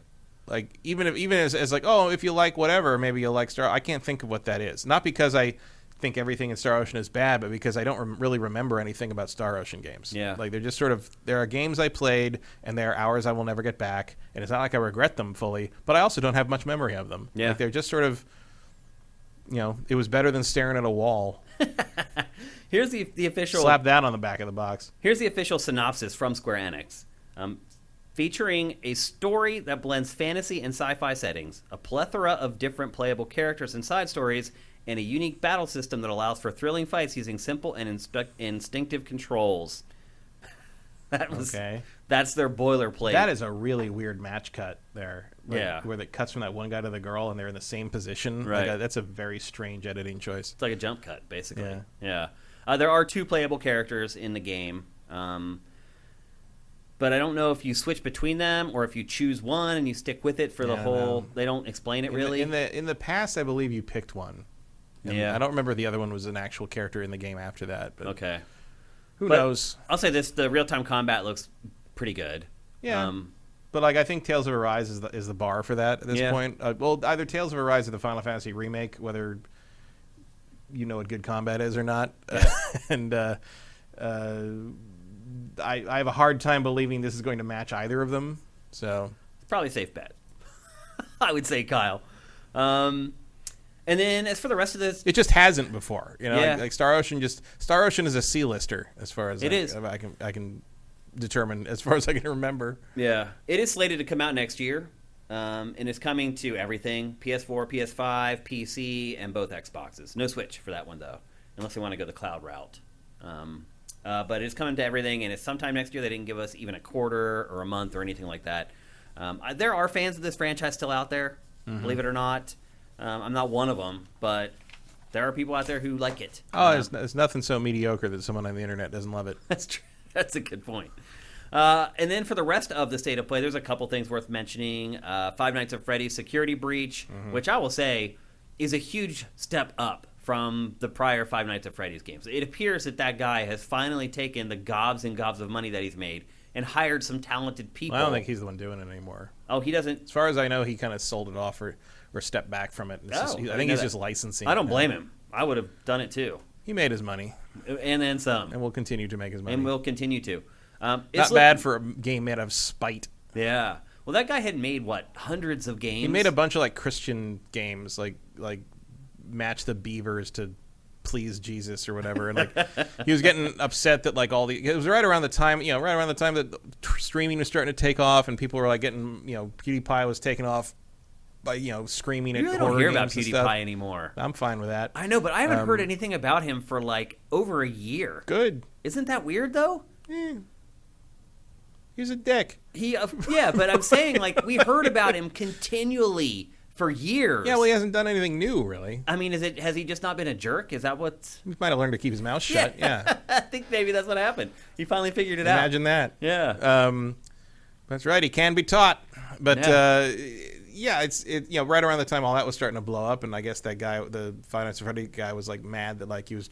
it's I can make a scary game, and, I'll show him. I'll make it scary. So he just made a scary game based on the Showbiz Pizza stuff that terrified him as a kid. And sure enough, he was right. It blew it up. It did blew it up. He could make a scary game. Yeah. Then he did it 3 more times. Yes. And now there's someone else who's going to keep. Now doing he can go right back to making beavers for Jesus. Yeah. So. His true calling. Yeah. But Five Nights at Freddy's Security Breach, it comes out December 16th, so it's coming pretty soon. And it is a huge step up compared to the prior games in the series. Him handing it off to somebody was the best thing that could have happened for that franchise. Yeah, well, he was making all those himself. It was, right. It's a different it's insane thing. that he did that by himself. It's pretty impressive. So that was one of the big games. I showed Death's Door, which we've all seen a bunch of already. A new kart racing game called Kart Rider Drift. And then there is a beta coming up for King of Fighters 15. You can find all this at sifted.net. You can just search by game title and go to the game page. It'll all be there. And then they debuted a game called First Class Trouble, and the studio is called Invisible Walls, which I found interesting. I'm guessing that the people who founded that studio are so young they don't know about Invisible Walls. Probably not. But it is interesting. I'm surprised it's taken this long for something to be named that after the podcast. I think older people probably are like, well, I can't take the name of that podcast that used to be around. But younger kids are just like, whatever. So anyway, there's a studio called Invisible Walls. It's making a game called First Class Trouble. And it actually looks pretty cool. You should check that out on the site, sifted.net, if you get a minute. But those are the big 3 games, or at least the games that I felt like were worth mentioning. It wasn't a terrible state of play, I didn't think. I think the problem, Matt, was that people left our show and then went to the state of play, and the comparisons are what made them think state of play was so bad, because our show is so awesome. A man could dream. But I didn't think it was as bad as Sneaky says you got competition in Ireland. Shane, there's a show over here called GameFace. I've seen that. I don't think they've published a new episode for years, though. And also, there is another company called GameFace that literally makes shields for your face for sports. Yeah. I tried to get a URL from them actually when we were launching the site, and they wanted so much because their website was a joke, and I was just like, dude, just sell me the URL, and they wouldn't. They wanted way too much money. Everybody thinks that if you approach them to buy a URL that they're just going to get rich, and they wanted $100,000, and I was like, dude, okay, all right, I'll move on. So anyway, there you go. That's State of Play for October 2021. Probably the last one that we're going to get for 2021. Yeah. Maybe they slide one more in December. Maybe, but I think it's more likely to get one in January for Horizon. That's what I'm thinking too. A big blowout. Yep. But look, Sony's cards are on the table for the rest of the year. Expecting anything than what we got from that State of Play is foolish, or was foolish. I think we got exactly what we expected. Some kind of big third-party stuff, mostly indie third-party stuff. And now it's just let the chips fall where they may for Q4. And hopefully a much better year ahead in 2022 for PlayStation 5. At least I'm hoping for that, because to me it has not been a great year for PS5 software. Okay, now we're ready to move on to another awesome game that I've been playing that I've really enjoyed.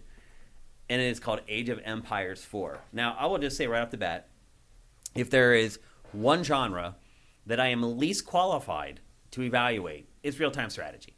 I've played them my whole life, but I tend to like find one that I like and I stick with it for a long time, and I don't play all of them. So if something comes along that does something really, really innovative, foosh, it's right over my head. I don't even know it exists. Yeah, I'm just not good at them. I have discovered that I'm not very good at them either after playing Age of Empires 4. Well, especially because I'm like, oh, we'll go through the campaigns and then I go online and play multiplayer and just like I'd just be ended. Oh, in I don't like even seconds. I don't even mess with that, dude. Because the meta on online multiplayer RTS is not the meta for the camp. Like the campaigns teach you nothing about how to play the game properly. Multiplayer, yeah. And the other thing too about this game in particular.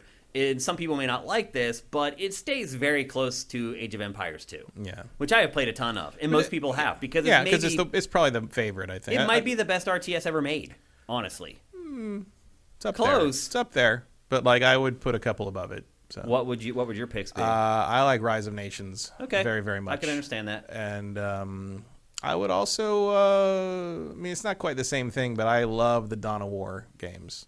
Okay. Dawn of War 2 is a big one, and I love Company of Heroes. Okay. Company of Heroes is more my speed. I like the setting of that better for sure. The more kind of the more small scale sort of tactical stuff is more interesting to me than the larger scale, which is funny because I'm the opposite when it comes to turn-based stuff. Like we talked about Shining Force last week. Yeah. Like I like turn-based strategy. I like big, large armies moving things around. For real-time stuff, I like having a squad kind of thing, which is also true of Dawn of War 2. Yeah. The Dawn of War games are also my first real exposure to the Warhammer 40K stuff. So all those RTSs under the 40K banner are pretty damn good. Pretty good. Dawn of War 3 was not so much, but those first two, the first two Relic ones, like, wow. And the Total War games are good, but I mean, that's regular Warhammer, not 40K. But right. They should make one. They should make a 40K Total War. They will, I'm sure. But I still go back and play the Dawn of War, like the Take Over the Map campaigns. That's also why I like Rise of Nations, is because they have that Conquer the World campaign. It's like Risk, basically. Yeah, I can get with that too. But I know that like Age of Empires 2 is by far the favorite of the fandom of Age of Empires. Age of Empires 3 tried to introduce a bunch of interesting things that didn't quite work too well, and I think they've also got hurt by that remaster being a disaster at launch. Yep. So going back to the Age of Empires 2 drawing board for 4 makes a lot of sense if you're trying to revitalize this franchise. Well, I think the other thing that they wanted to do too was make it accessible. Yeah. Because this game's coming out. This is also on Game Pass, by the way. If you have PC Game Pass, this is free. You can go download it right now and start playing. They've stated, and I don't read or watch a lot of developer interviews, but somehow I did catch one for this game, and they stated from the beginning that they wanted to make sure that this game was accessible to both newcomers and fans and veterans of 2. And I feel like they've done that. The game opens with great tutorials that explain pretty much everything, but you don't even really need them because the UI in the game is really intuitive, very easy to figure out. The flow of everything is very easy to figure out because a lot of stuff is just like automated. Yeah. So, I mean, Relic's very good. I mean, these are the Dawn of War people. So yeah. Partly. I mean, there's a bunch of credited developers, but I know Relic's in there somewhere. Yep. But as I said, they've dialed it back compared to Age 3. It's definitely more like Age of Empires 2. It does have the classic skirmish mode. It has 4 different campaigns, and a separate campaign for each of kind of the civs. There are the Normans, the Mongols, the Rus, and the English. And each one of those plays out across 3 distinct eras. The story is told. It's weird. What do you think about this footage, Matt? So it's like a wireframe. It's real world live action footage, and then they put the wireframe battles over top of it. Saves rendering time, I guess. I guess it's really weird. All the cinematics. I guess maybe you also don't want to like directly compare top quality CG footage to what you're about to play. Maybe. I don't know. Like that's a choice. I mean, they went and shot a ton of stuff, like all these historical locations, and like just they got people dressed up in like chainmail and had them get whacked by like swords and morning stars, and they have these dramatically lit close-up shots of the chainmail getting hit, and it's just it's really weird the way that they tell the stories in this. But I also like it because they set up these historical scenarios, and they have a narrator who narrates along and says, okay, well, now England, was ruled by this guy, and this guy wanted to take it over, and this is how he plotted his way through the areas, and this was this big stronghold that was the final kind of stopping point. And if they knew if they took it, they would take the country and he could become king. They do a great job of setting things up, explaining how things work, explaining why things happen the way that they did, and then letting you try to play through them. To your point earlier about large-scale battles, here you go right here in the B-roll. This is like one of the first things that you do, but it teaches you almost everything you need to know about the game. It teaches you which units work against... This was like the Agincourt? What? This was like Agincourt? Agincourt? Battle of Agincourt? Yeah, right? Yep. And so, like, in this one, you want to look like you're withdrawing. The enemy rushes at you, which exposes them. It makes them break their guard with their shields, which allows you to burst through their lines and then start taking on the other parts of the enemy, or of the army, the enemy army. And these keep happening. Each mission is, like, really... I wouldn't say it's hand-holding, because stuff happens randomly out of nowhere that, like, shock me all the time. Like, the AI in this game is really good. To your point about it being hard, I found this game to be really hard. And I was playing it on, like, I bumped it up, like, a difficulty level. And one of the missions that I played, it was like, okay, you need to take over basically 3 cities. And then the 4th one, you're going into the big city to take that over. But when you get to, like, the 2nd city, the Danes start attacking your 2nd city. And so you have a choice. You can either pay off the Danes to leave you alone, or you can go and attack their camp and take them out. And so the first time I did it, I was like, all right, I'm going to go to their camp and take them out. And so I went to their camp, and I started, like, attacking their camp, and then they started attacking the other cities that I had taken.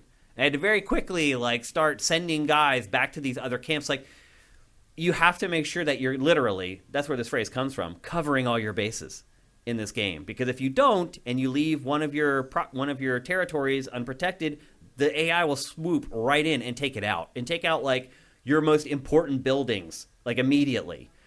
Taking over territories in this isn't just about, by the way, taking out all the other enemies, although some of them work that way. But for the most part, it's about taking out their buildings and their things that they've built in their territories to take them over. Which is an interesting way to do it, because there was one time where I went into a territory, there was no enemies there. I didn't realize I needed to take out, like, their trebuchet and their camp and and their tower and all that stuff. I left, came back later, they were there again. I had to fight them, and then I realized, oh my gosh, when they weren't here earlier, this is Battle of Hastings. Hastings. Yeah. I could have taken all that stuff out and taken the camp the first time I was there. So there's flexibility in how you make progress through the game, which I like, and the AI plays along with it, and you can end up getting totally screwed if you're not paying attention to all the areas that you've already taken. What else? Let's see. Playing as all the different factions is really different. For example, the Mongols, who would generally be, like, probably the last one I'd want to choose to play as, just morally. Yeah, but it's probably the easiest one. It is. Because the crazy part about it is they can pack up a camp and move in, like, a turn. Mm-hmm. Which makes sense historically, because they were marauders who just conquered. And so in the game, that comes through in the fact that you can just be like, you know what? I'm out of here. Pack everything up into a caravan and take it all with you in one turn. And that drastically changes how you play the game. And each faction has, like, I think I saw in the PR stuff, like, at least a dozen unique characteristics that make them different to play as.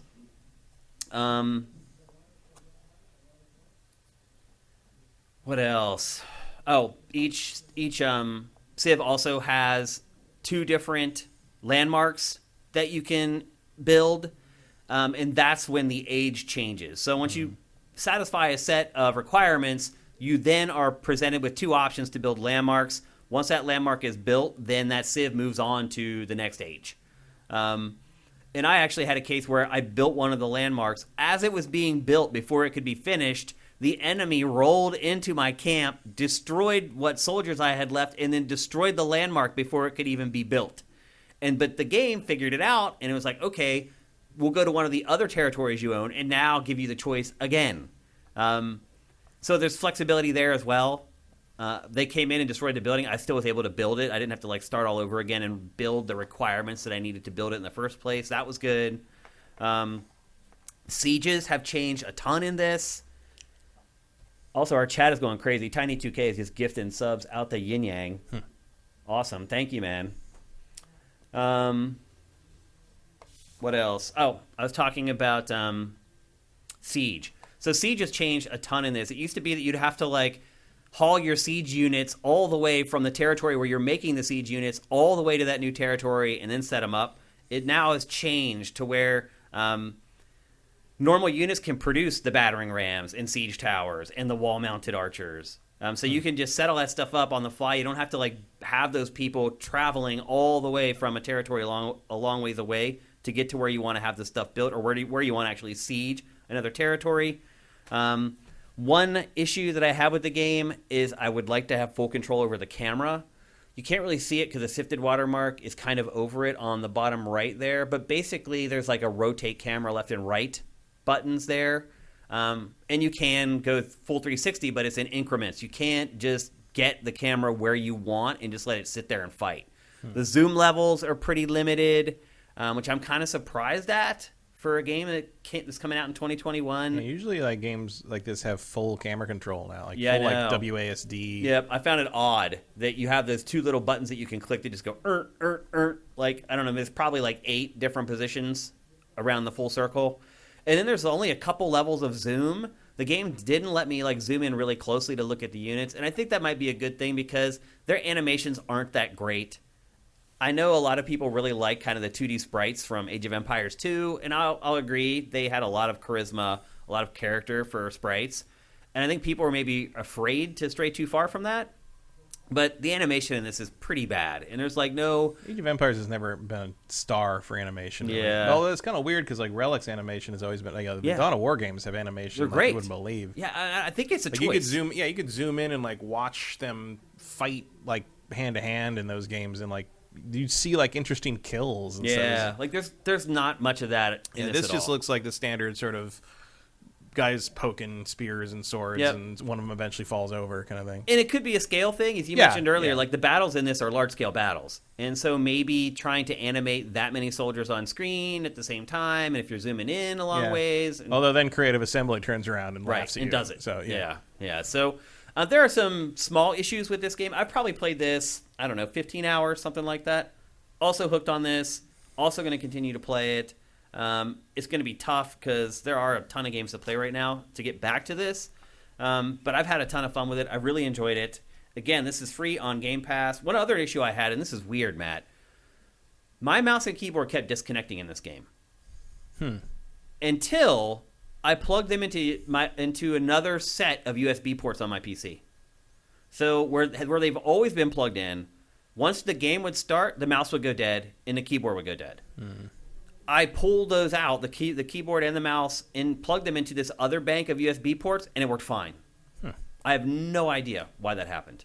Mermelson says if you hold Alt and use the rotate mouse, you can rotate it as you want. You can? And don't use the buttons. Really? So you hold Alt, and then what do you do? And then you rotate. It says rotate mouse, so you use the mouse to. Oh, to you use look. the mouse then to rotate the camera. Thank you for that pro tip, because I never found that. And I did find the tutorials in this to be excellent. In fact, you're seeing a little bit of that now. They start you in this little hamlet, and like the first thing is like, okay, here's a berry bush. Go get some berries. And it just that teaches you how everything else works.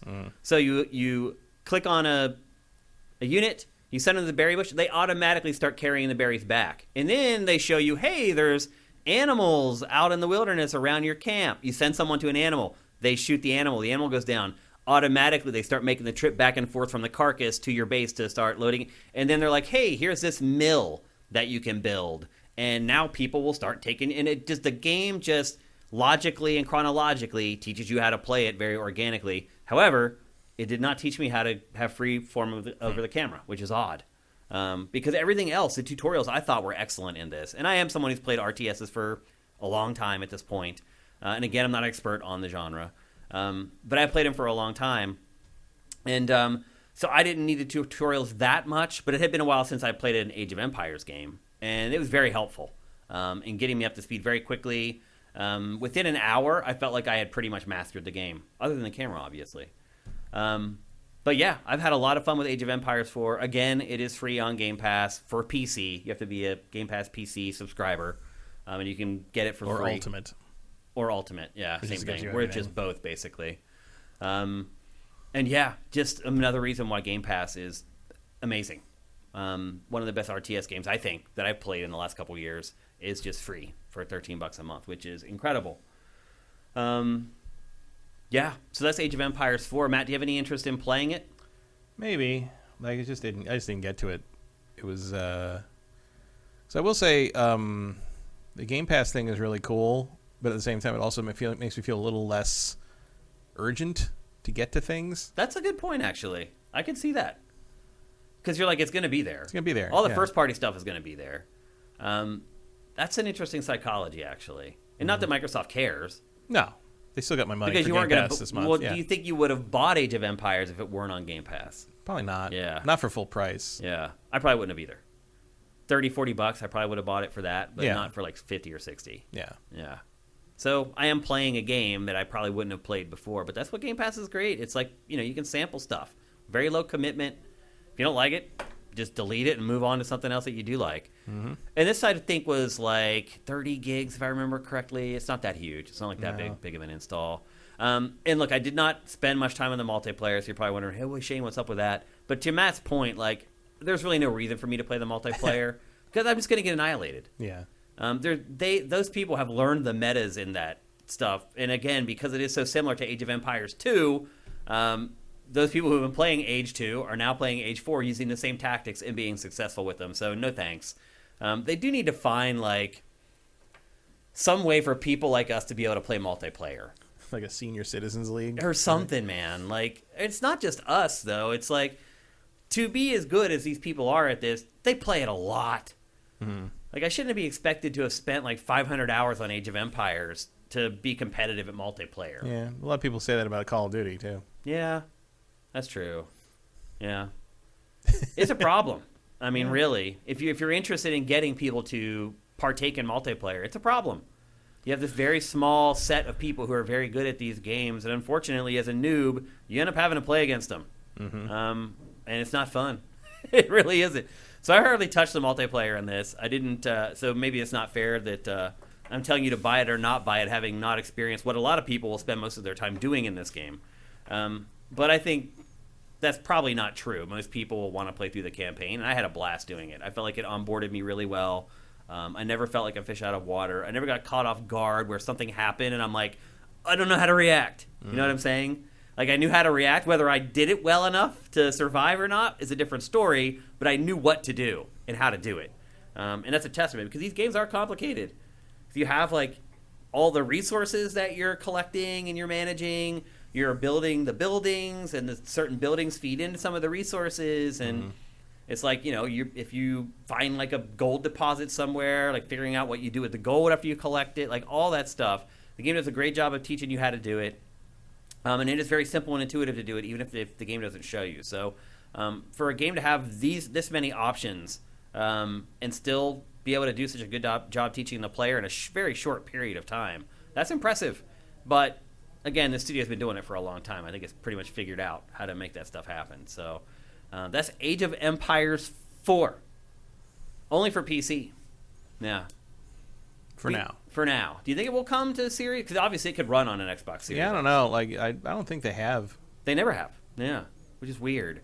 But I wonder if Microsoft might push for that. A little more complicated than I think the usual. Like Battle for Middle Earth was not a super complex RTS. Like Halo Wars games are not. Yeah. I mean, compared to this, because you really need to use a mouse for this. Just to like select like your whole army to tell them to go into battle or to retreat. There's like ways around, but it's like none of it. They've never really found a real smooth way to do that. Yeah. Battle for Middle Earth 2 kind of had some cool, but also Battle for Middle Earth 2 was not as it's not as granular as this was. You had like 4 different types of units, and that was about it. There's a lot more, on the ground strategy you need to deal with in the Age of Empires games. So probably wouldn't translate very well.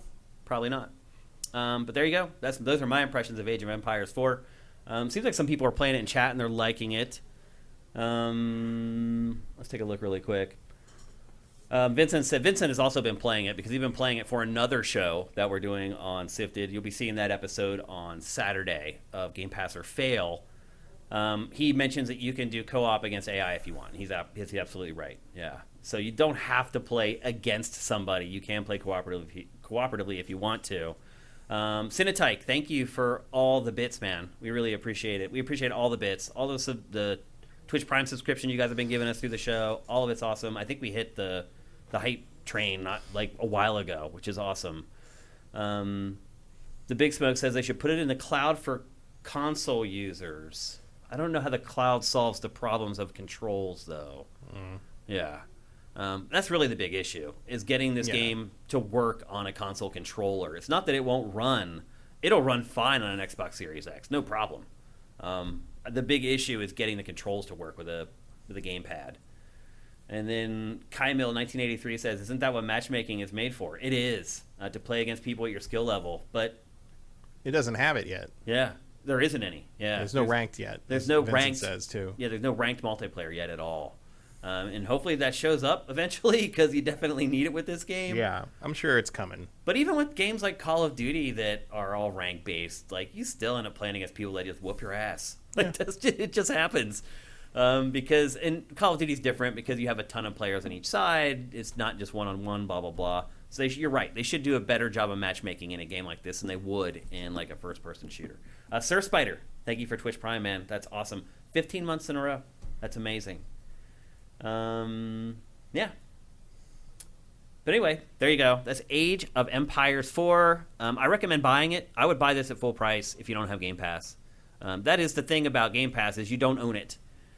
So like Microsoft, when they first sent me the code for Forza Horizon 5, I was like, do I need this anymore? Do I need But I do. It's like because you don't own it. And I do now. They sent me a code for it, and I'll have it forever, versus if my subscription lapses to Game Pass, I won't. So it does matter. And for a game like this that you're probably going to play, because I bet you we don't get Age of Empires 5 for another 10 years or something, it might be worth buying. The expansion's coming, and it's they will support it for sure forever. So this might be one that might be worth buying, even if you do have Game Pass, if you really like it and you really enjoy it, so you can just own it forever and keep updating it with all the DLC and all the other stuff that comes along. If Age of Empires 2 or 3 is any indication, there's a ton of post-launch support coming for this. Absolutely. And they want it to be an esports thing and everything, so I'm sure there's a lot planned, I'm sure. Yep. So there you go. That's Age of Empires 4. It's time to move on.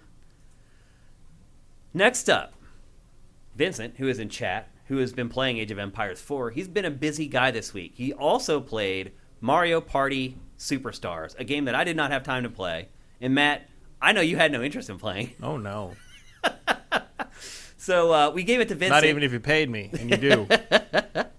So we gave it to Vincent to give a whirl, and we talked offline and had a discussion about the game and his experiences with it, and now we're going to roll his report. Let's check it out.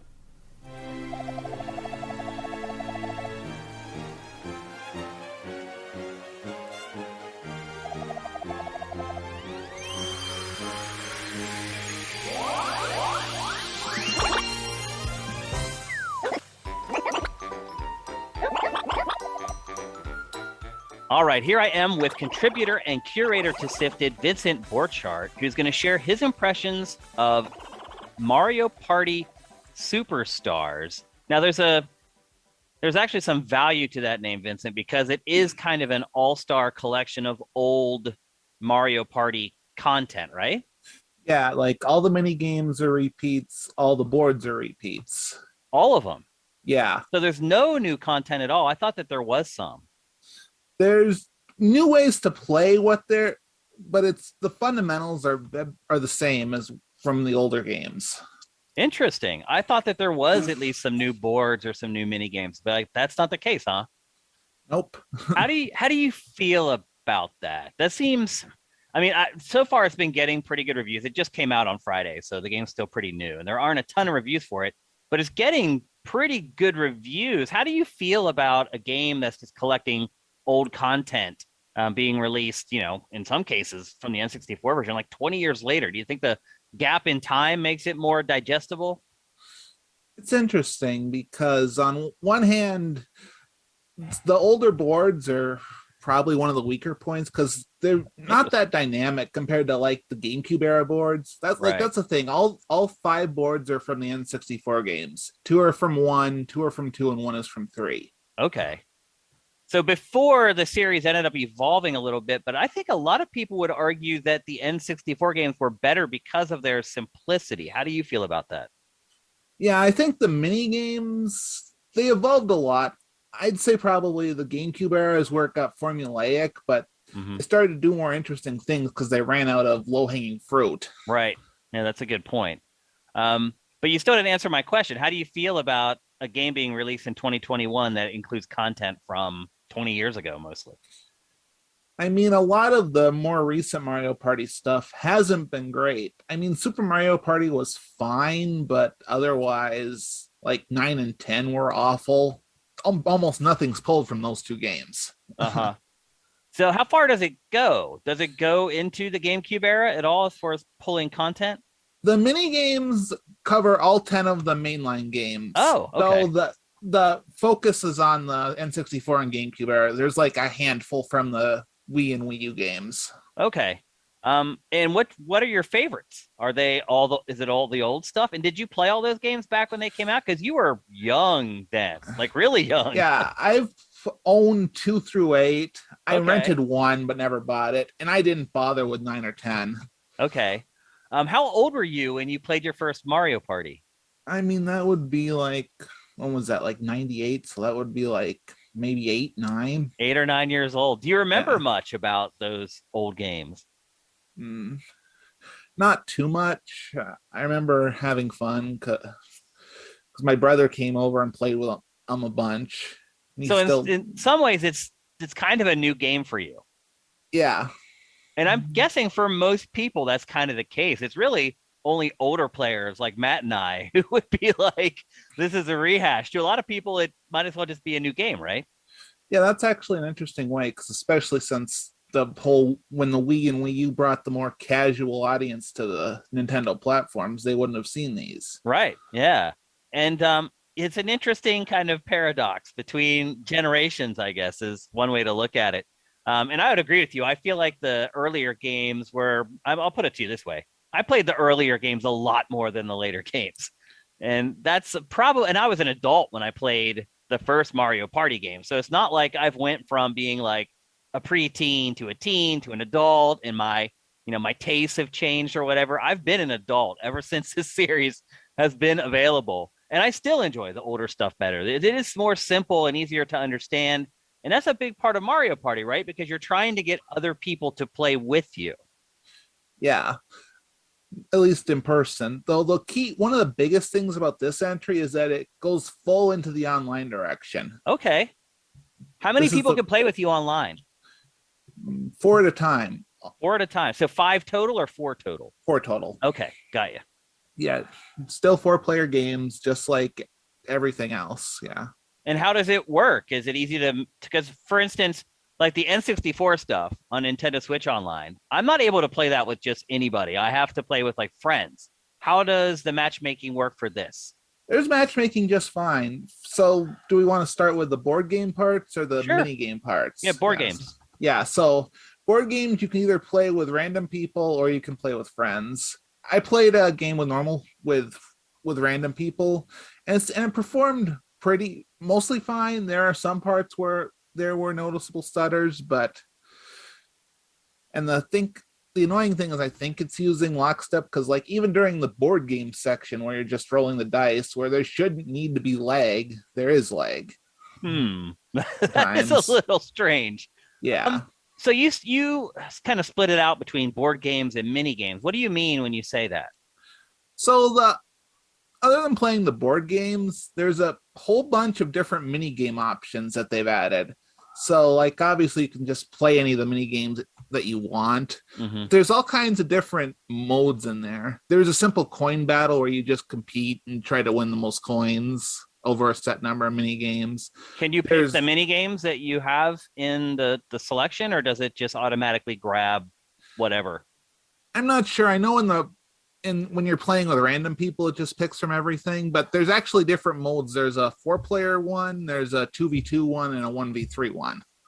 But there's no kind of like a lot of shooters before each match. They'll let you vote on a map. There's nothing like that in the game where the players can when kind you of go vote? into the modes, I know in the survival mode, which is a different one where you're just trying to rack up a number of wins in a row, you you pick like the game selects three different mini games and then you choose one of and then each person votes for it and then it randomly picks from those. Okay. So like if two people pick one and two people pick the second, it'll have like two and two of each. And then Gotcha. it'll randomly pick from those. It sounds like there's a lot of content as far as modes and mini games in this. Yeah, and that's not even getting to the part that surprised me the most. There's a section in there with called sports and puzzles. It has 6 longer form mini games that and they actually have like ranked matchmaking where you have a skill grade and you can just play that forever. What kind of games are they that they're longer? There's 3 of them that are sports. So there's like one that's soccer, one that's volleyball, and I think one that's hockey. Then You're there not are playing 3... like entire matches. No, though, right? they're Okay. like they're longer form mini games, like 3 minutes maybe. Okay. And then there's 3 puzzle games, and that's where I spent a lot of my time, surprisingly. And how do those work? There's Mario Puzzle Party from 3, which is a block dropping game. Mhm. There's Block Star from 6, which is the one where you pick up and do blocks. Then there's the one I spent the most time with called Stick and Spin. It's one where you're dropping balls onto a rotating circle.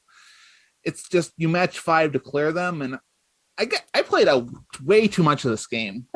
Like Mario, like the game in general, or just that specific mini? That specific game, even. Okay. Like I got all the way up to like the max rank just over Wow. the weekend. What is it about it that hooked you into it? I think part of it's tied to my nostalgia because the game I probably played most isn't one of the main 10. It's actually Mario Party DS, which Oh. included all the puzzle games. You could just play them forever. And it's because it's handheld and you just pick up and play. I had forgotten about that release actually. Yeah. And that And then- just for whatever reason ended up being the one that you played the most back in the day. Yeah. Part of it's the stick and spin is just good. Part of it's I think that I'm just much better than most of the random people I've been playing. So I win every single time. So that might has be convinced harder. you to keep going because you're dominating. Yeah. Nothing wrong with that, man. I think that's just human nature. I think that's how it goes. What is your most unpleasant surprise that you found in the game so far? I mean, the boards are still slow. Yeah. And they're like, I don't think they're balanced. Like, the boards aren't just straight copies from the original games. They made a bunch of changes. Well, the like, for graphics example- have been vastly improved. Yeah, the haven't they? graphics Yeah. are nice. And they move into the history part. Like, when you start each map, normally you'll get they'll like show you screenshots of what it used to look like back when they first went to be the superstar on that map. Mhm. And then but like they've changed things. So like the Mario Party 1 maps have items now, and the Mario Party 2 maps have you doing multiple items. The items are ones I don't like as much because they're basically using the same items from Super Mario Party, which are a lot more bland. Yeah. Like instead of a mushroom for the 2 dice, you use just double dice. And then everything is so. The other problem is that the economy isn't that well because there are a ton of coins and everything. Like some of it's that like on Mario Party 1 maps, you like originally would lose coins on some of the mini games if Yeah. you lost. Yeah. And that doesn't happen anymore. But the other thing is that a lot of the normal blue spaces, which normally just got you 3 coins, are now lucky spaces, which like you roll a roulette that can give you like a bunch of coins or an item or all kinds of different things. It just means that everyone has a ton of coins and you don't actually manage them anymore. What do you end up doing with the coins when it's all said and done? You use them to buy the stars, which are basically how you decide who wins, whoever has the most stars and then who has the most coins. And so you're just saying the coins in each discrete game are kind of unbalanced. You're not saying like Yeah, I mean, everyone has a bunch of them, so it doesn't matter as much if you win every single mini game. Like even the Okay. mini games, like second place will get some coins in a normal 4-player game, and then third place will even get a couple. Everyone so wins. it takes some of the tension out of playing the mini games, is what you're saying. Yeah. Gotcha. And that's important to Mario Party. I can remember back when I was really into it, like that stuff would affect how I played, and sometimes I would make mistakes because the pressure was on. So it's interesting that they tweaked that, but not all that surprising considering kind of how society has shifted since the 90s, where people expect to be rewarded for almost everything they do, even if they're not the ultimate winner. they want to get some kind of a reward for any effort that they expend. So I can see why they did it that way, but I can also see your perspective of that it kind of throws things out of whack and takes away some of the fun from the game. How much is this game? Is it a full price Switch release? Yeah, I think it's 60. Do you feel okay with that price? And first of all, would you recommend that people buy it at all? I mean, it's a good game. If you like Mario Party, you like this type of style game. But the problem is, I'd want to have friends if I wanted to play it. Yeah. Like so it friends. doesn't, you mean like in person friends? Or even online just to play. Why? Because people can't really communicate anyway online on Nintendo Online. Yeah, so, you have stickers you can use to just spam and like say like yeah or whatever. But yeah, you don't have actual like voice chat unless you use the app, which nobody does. I'm not even Nintendo sure Online. that works with random people. But And so what is the advantage of having like friends playing against them online versus randoms? Presumably you could talk to them on other services. Oh, got you. So hook up with them on like Discord or something like that and play that way. Yeah. Yeah, I could see where, it being impersonal would take a lot away from the Mario Party experience. Because that's what a lot of it was about. And it's about couch play more than even playing online. Like having people next to you, being able to kind of bump them while you're going through mini games and stuff. That physical interaction made a difference for Mario Party back in the day. So I can understand that. And right now, with COVID and everything, it's kind of hard to get people together still. So that is, I could see it would be a detriment to this. But would you still recommend that people buy it, considering, the state that we're in right now, where people still can't really get together in person as much? And that's the problem with Nintendo games. They'll probably never drop in price. Right. Yeah. So do you recommend people buy it right now? I might wait until you actually have people getting together again, whenever that is. And not to say that the price is going to go down then, but yeah, maybe you can just prioritize, because, Q4 is here and a lot of people have to make tough decisions with their money right now, whether they're buying stuff for themselves or they're getting ready to buy gifts for family or friends or a significant other here in the next 6 weeks or so. So people do have to be smart with their money. So maybe you're recommending hold off and then maybe buy the game with the gift cards that you get for the holidays. That sounds like a good idea. Yeah. What was your favorite moment playing Mario Party Superstars? Was it an old mini game that you'd forgotten about, or what was it? I just getting reattached to Stick and Spin, and when I realized that they had that in there, part of the thing is along with the versus mode I mentioned, there's also just a single player mode that if you want to go all the way up to level 99 in that, it just takes forever. And that's no fun. Playing Mario Party by yourself is no fun. I mean, it's like a puzzle game. Yeah, it kind of is, I guess. Yeah.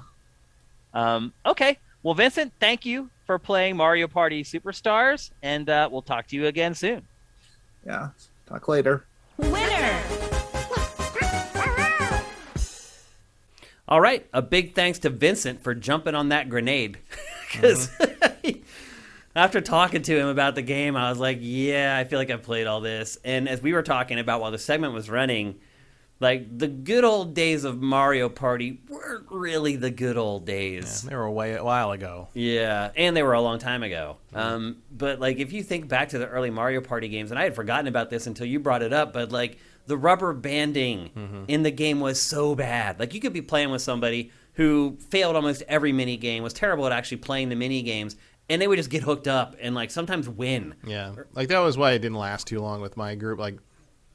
It has a similar blue shell philosophy as Mario Kart, but a Mario Kart race is over in 4 minutes. Mario Party, that's a lot longer. Yep. And at the end of a much longer game, people were much less tolerant of sort of being randomly handed a loss because the game decided to give someone else a boost at random, and it just didn't last very long. And compound that with the fact that we were destroying our N64 controllers in the process. Yeah. And it just didn't last. Maybe a month of on and off play, and then we went back to, the old standards. Yeah, I saw someone in chat say that I gave that game to Vincent because I didn't want to destroy the analog sticks on my Joy-Con. Which I hadn't thought about. I mean, it. They don't really make you do that stuff. Yeah, you don't do like anymore. the palm Yeah. like spin anymore like you used to back in the old days. Yeah, like Nintendo learned that. I mean, it legitimately ground N64 you could shake analog dust sticks. out of it after. You could turn it over and Yeah. you have a little pile of dust on your palm. Yeah, those days are gone. But they've really run out of steam with the modern Mario parties. Like, I'm not surprised that they ended up having to like release a game that just collects all that stuff into a greatest hits or whatever. I guess I would say, though, probably based upon the discussion I had with Vincent, like, it probably is the best Mario Party to buy. If you have If to you do have that, to buy yeah. one or you want to buy one desperately, it probably is the best one. Just get an actual board game and play it with your kids. Yeah. Like, Yeah. something that's a little less randomized. Like, that's the thing. Is like, Yeah. like that's one of the things that I learned was the most interesting when I got into like modern, like kind of high end board game stuff. Is like people look down on dice. Like it's there's like warnings on things and reviews of things where it's like, oh, there's dice in this, it's randomness. Like if you don't like that, like get ready because It's like, not all skill based. yeah, because they want more. The trend now is more like card driven, like building a deck of things and being able to kind of strategize. Have a little more through control over it. A lot of the that cards do more than one thing, like that, so you're never quite screwed. way. Right. So yeah. But one of the big one, what was one of the big ones? The Hero Quest. Hero Quest. I don't know if you remember that game. That was an old game. Vaguely. Came out like the 80s, but they just did a new HasLab, is a crowdfunding thing from Hasbro. They did a new one. Mine arrived yesterday. I didn't expect it to, but it showed up.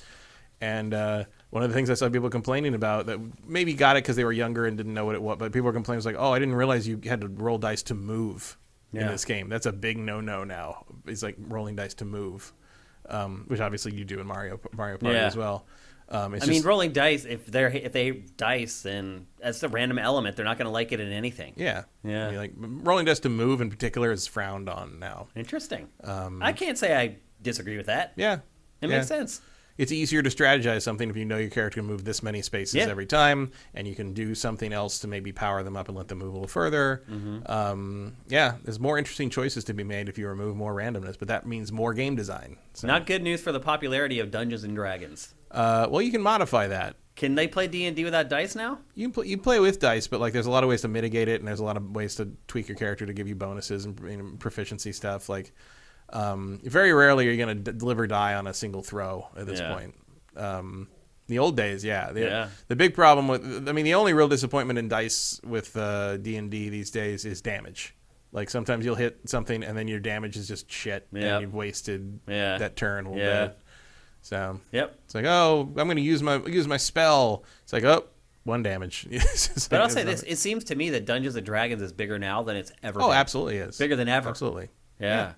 And I remember back when I was a kid, we'd get like the little books, like the campaigns or whatever, and like we would just look at the art because it's all about your imagination. D&D. You have to conjure everything in your mind, and because we didn't even have like the little figurines or anything.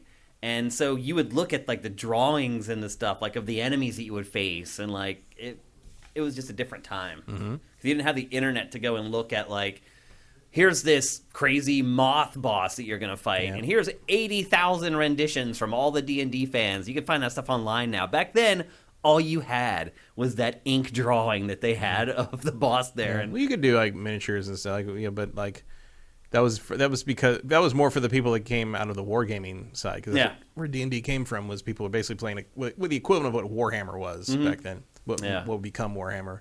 Yeah. And actually, the Hero Quest was interesting because it had very detailed miniatures for the time, and it was Games Workshop. That was where Games Workshop kind of started out to some degree, was making those miniatures, and then they branched out in Warhammer. And actually, that's why some stuff is different in the new one, because there were Chaos Warriors and stuff in the old one from like 1989.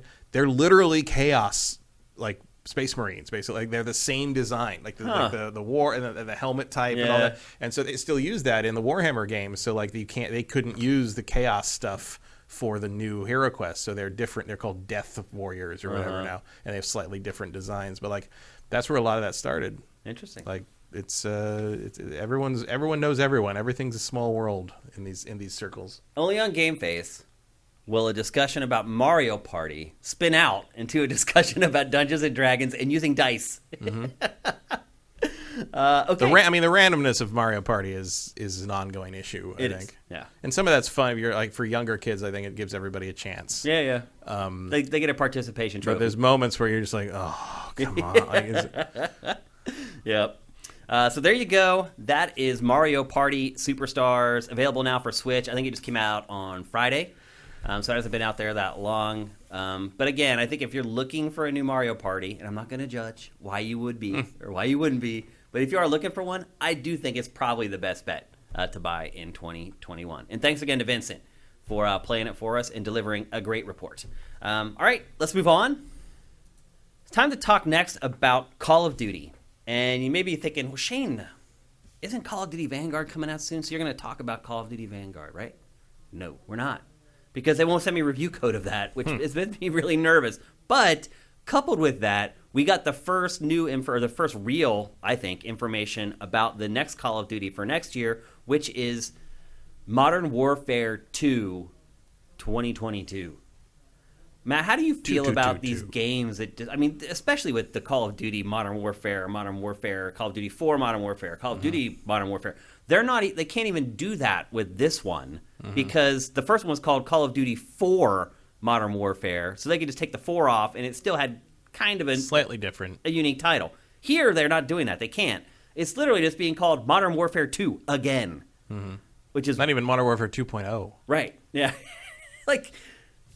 It seems so bizarre to me. It's not bizarre. It's cowardly. It's just like, recognition. That's it. That's all. It's really weird. They're afraid to come up with something new. They're afraid to buck the system. They don't. They're afraid to do something that people don't recognize. They're afraid they'll sell less than 20 million copies of the game. Like you think Hollywood's scared to greenlight something they've never heard of. Like Activision is 10 times worse at this point. Yep. Well, VGC, and we always like to give credit to publications who break stories. VGC has a ton of information on Modern Warfare 2. Modern Warfare 2 again. 2 again.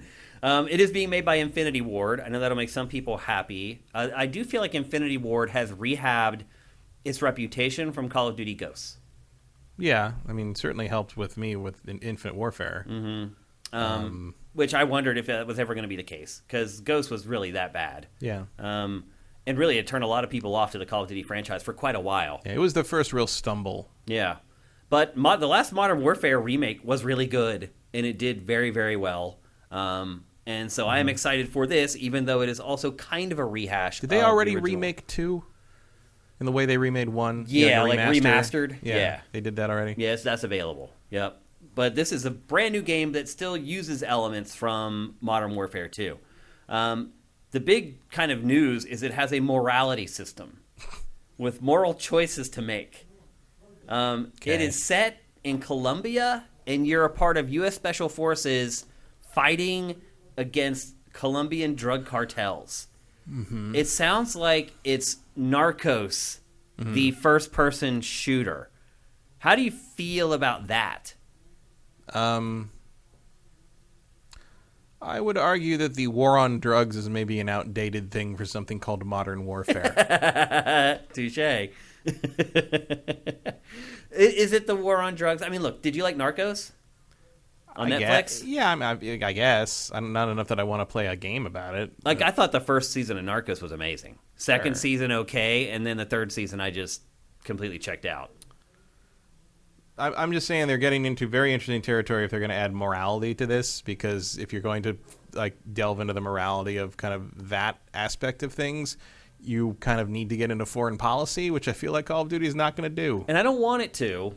No, it's really just probably shouldn't. Want Call of Duty signing treaties and crap. No thanks.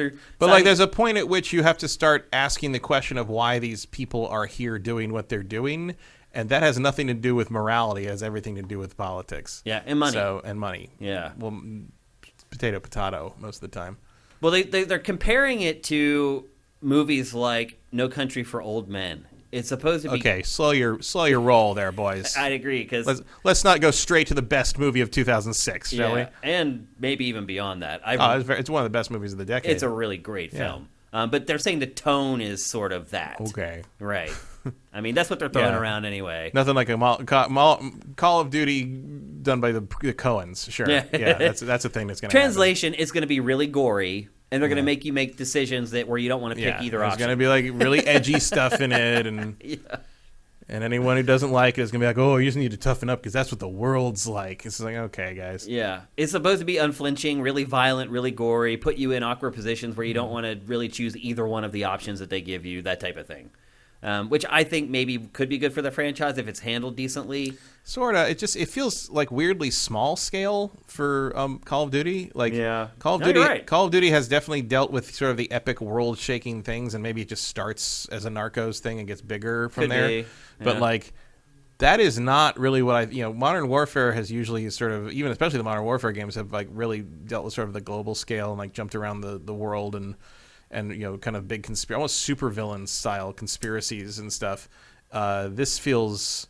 I know you're trying to rip from the headlines here, but it feels a little. I think maybe to Activision, it believes that it's not about that as much as it's just about the characters. Task Force 141. I guess, but I could understand that perspective, but I think they are misreading fans a little bit. I think it's more about the spectacle than the. I can't think of a single character in the Call of Duty stuff outside of Price and Soap, really, and Ghost, I guess. Yeah. But like, are those guys even still in these games? They are. Like, yeah. I don't. Well, the ones that aren't dead, that haven't been killed off. Yeah. Or maybe they're back now that they're just starting over. I don't know. How does that work? You're right, though. Are they going to roll back the clock? And is it set in like, they didn't say what era it is, if it's like modern times or the 60s. Well, one would hope it's modern because it's called Modern Warfare. Right. Like, what does that even mean anymore? I don't know. I don't think it does mean anything. I think it's just a brand. Yeah, exactly. That'd be my guess. They're afraid to name it something that people, you're never going to. At this point, it feels like you're never going to see another Call of Duty named anything other than Modern Warfare or Black Ops. Yep. Some other things that, again, VGC has revealed. There's weapon jamming. How do you feel about joy? That's what I wanted. More annoying things. They better not put that in multiplayer. People will lose their minds. You want to talk about introducing random? Oh my God. No! It would drive me crazy. I'd be really angry if that were the case. Although I would kind of like just for the beta, throw that in, and to unjam it, you got to do a QTE. Right? Yeah. Up, down, left, right, left, right. BA start. Yeah, you do the Konami code to unjam your gun. Just for like the first couple hours. Just to see. I just want to see the meltdowns. Just to get like the reaction videos up on YouTube to see them. There's weapon jamming. They've revamped the AI. I don't know if that means that they've revamped enemy AI and they're going to be smarter. I don't know. I don't know if it's your cooperative AI because there's always teammates that are playing alongside you in these games. I don't know. More close quarters combat, which could lend into the game being grittier, etc. You got to look that knife kills, and non-existent like digital man in the eye before you stab him to death. Now, that's funny. The vehicles are going to be changed. Instead of like tanks and jeeps and huge vehicles, they're going to be replaced with smaller, more appropriate vehicles for the setting.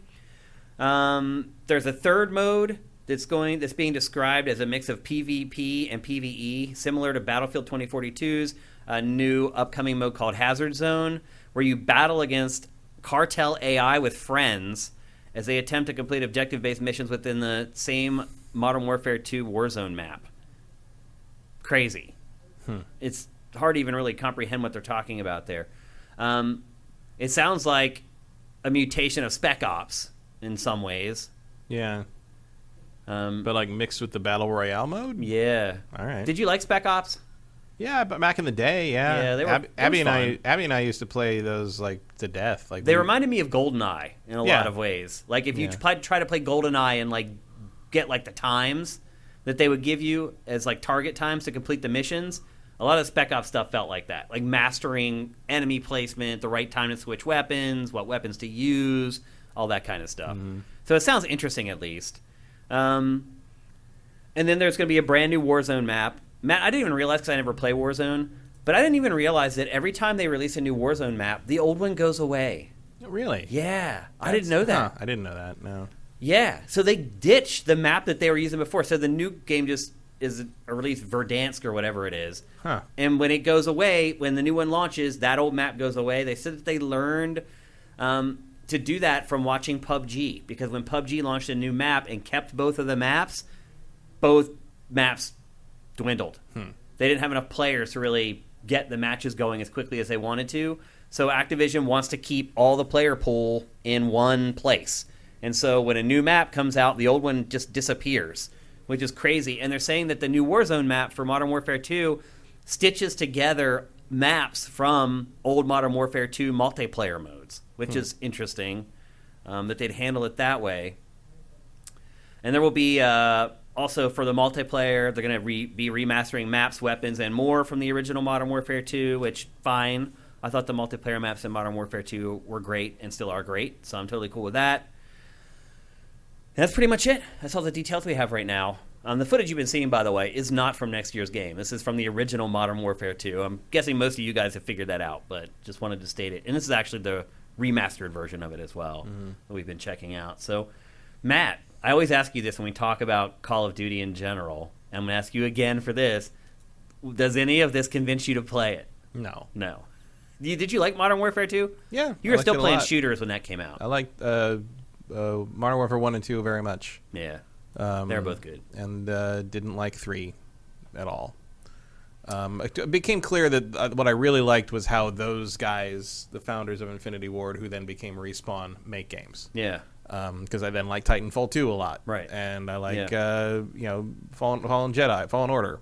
Yep. Like, I like how they do stuff. I liked Allied Assault before all that. I like Call of Duty 2. I remember, I was kind of done with World War II games when I was sent to review Call of Duty 2 for the launch of the Xbox 360. I had to go over to their office and play. And I remember driving up to the Infinity Ward office thinking like, I got to spend all day playing a World War II shooter. I don't want to do this. But no one else was available. Like we were spread pretty thin trying to get all the stuff ready for that live launch of the 360 and that hangar and all this. Yeah.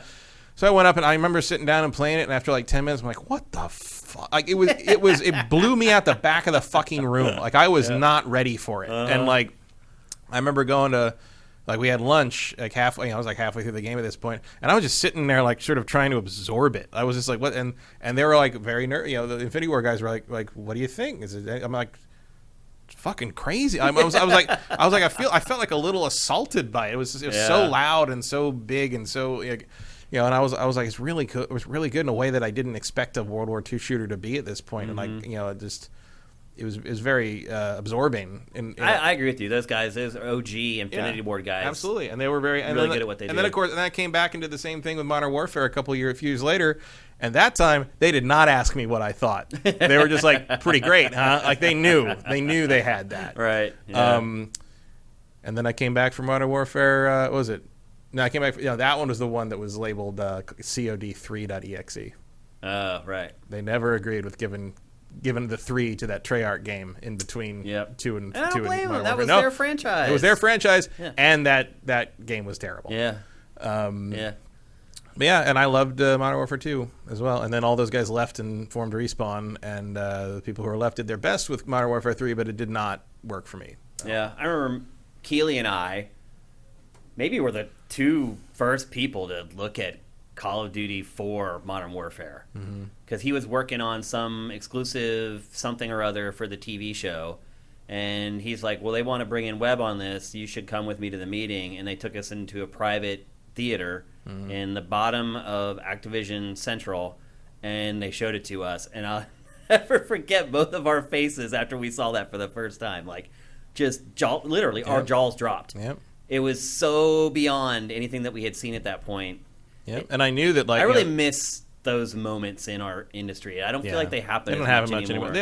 I remember I think when I was there for Call of Duty 2, they were like, we wanted to do something more modern, but Activision wanted World War II, and so like basically Call of Duty 2 did so well that they got to do what they wanted. They made Modern Warfare, and then Activision pretended they wanted to do Modern Warfare all along. Yeah, which is I think one of the reasons they were sick of the. It's one of the reasons they left. I think because it was the same hypocrisy. They went right back to the company they left in the first place. It's a weird. It's a weird industry, I suppose. Yeah. Like that was. I remember the ghillie suit thing at E3 at Microsoft's E3 conference where like they that was the one at the Santa Monica High School. I think it was the big open arena. Yeah. And you saw them. There's the dialogue at the beginning in the grass, and then they stood up. And you couldn't hear it really on the audio when you watched it back. But I was in we were in the stadium, and you heard the whole audience go. Like it was just like the gasps of the crowd that they had no idea those guys were sitting there, and I was like, it's digital. It should have been obvious. Like the idea that you couldn't tell the character from the background was very unusual for that time. Like that was a big accomplishment for the time. Yeah, there were lots of paradigms that franchise used to hit. Because it used to be so an animated character used to be very distinct from the background. They'd always stick out. No matter what you would try, it was impossible. And they pulled it. There'd always be like an edge or some lighting issue or a piece it of didn't quite blend right or something. Piece of grass that they tipped did it off, and now it probably looks like shit, right? To us, now today. Yeah, you go back and look at that, but that was what 13 years ago, 12 years ago. Wow, time flies. Yep. Anyway, I saw a thing today that was like. Someone was complaining on Twitter about, I miss the classic Disney movies, and posted a screenshot of Tangled, which came out in 2011. And I'm like, what the hell? Like, just come on, And if you want further proof that there's no such thing as things were better in the day, they're just what was good when you were 12. Like, there you go. Yeah. Because to me. And I posted in one of my other groups of equally old people, and someone was like, to me, new Disney is anything after The Little Mermaid, right? Which was 89. Yeah. And I'm like, yeah. And someone's like, yeah, but to a 10-year-old, like, that's an ancient movie. Oh, yeah. I'm like, yeah, because to a 10-year-old, The Little Mermaid is as old as Peter Pan is to me. Right. Yeah. So it's bizarre to think about. Behold the ravages of time. The other thing to consider in this is that we're talking about next year's Call of Duty when Vanguard is right around the corner. There's just so little excitement or hype for this year's Call of Duty. Yeah. I think it's in real danger of I think I would say the same about Battlefield. A little bit. Maybe not on the same level, but like the billboards for Battlefield went up around town this week, and I keep seeing them and be like, oh, yeah, that. Like, I am so... I mean, part of that's just me because I don't play the shooters as much anymore. Mm-hmm. But I don't even hear people I know who love shooters talking about Call of Duty this year. They're not. And I will say this. I am more excited for Battlefield than I am Call of Duty. I mean, I've always Having played betas for both, I am more excited for Battlefield 2042. I mean, I've generally always preferred Battlefield, especially in the post-Modern Warfare 2 era. I've bounced back and forth for me. It depends sometimes, but like... At least if you're going to make me... certainly through the last 10 years, if you're going to make me play multiplayer in one of them, I'm usually going to pick Battlefield. Yeah. Just because I like the scope of it. Yep. But there's just no hype around Vanguard at all. No. And they're... Well, I keep forgetting that that's the name of it. Yeah. They're ramping up marketing. They're putting out a new trailer like every day right now. But people just don't care. It has no hook. Like, I can't tell you. If someone asked me, Shane, what's the big deal about Call of Duty Vanguard? I can't. I don't know. What's the hook? What's different? I don't know. It's Call of Duty. It's more maps. It's the new Call of Duty. Yeah, that's it. Really. The other thing I would say too is that these Battlefield's got the weather and the Battlefield feels grappling hooks more next gen to me. It looks more next gen. Yeah, it does. It looks like a game that I spent $550 for a console to play. Yeah, and it's. I mean, part of that's just because of what Battlefield has always had the scale and the scope that Call of Duty kind of lacked in a lot of ways. And this, Battlefield is really taking advantage of next gen stuff on this. The weather system is really, something we haven't, I don't know if the weather system is going to be all that important in the long run or change anything in any appreciable degree that make you play any longer. But it certainly demos well. Yeah. In a way that Vanguard doesn't really have. I can't remember anything I've seen from Vanguard. It has no hook. And I don't know if that's why I haven't got review code of it yet. But does it even have a grappling hook? I don't think literally it does. Have no hook. It literally does not have a grappling hook. Yeah, it's in trouble. Anyway, just interesting. Both of those shooters coming out here in the very near future, and it does seem to me like Battlefield is trending a little hotter. I don't think it will outsell Call of Duty because it just won't.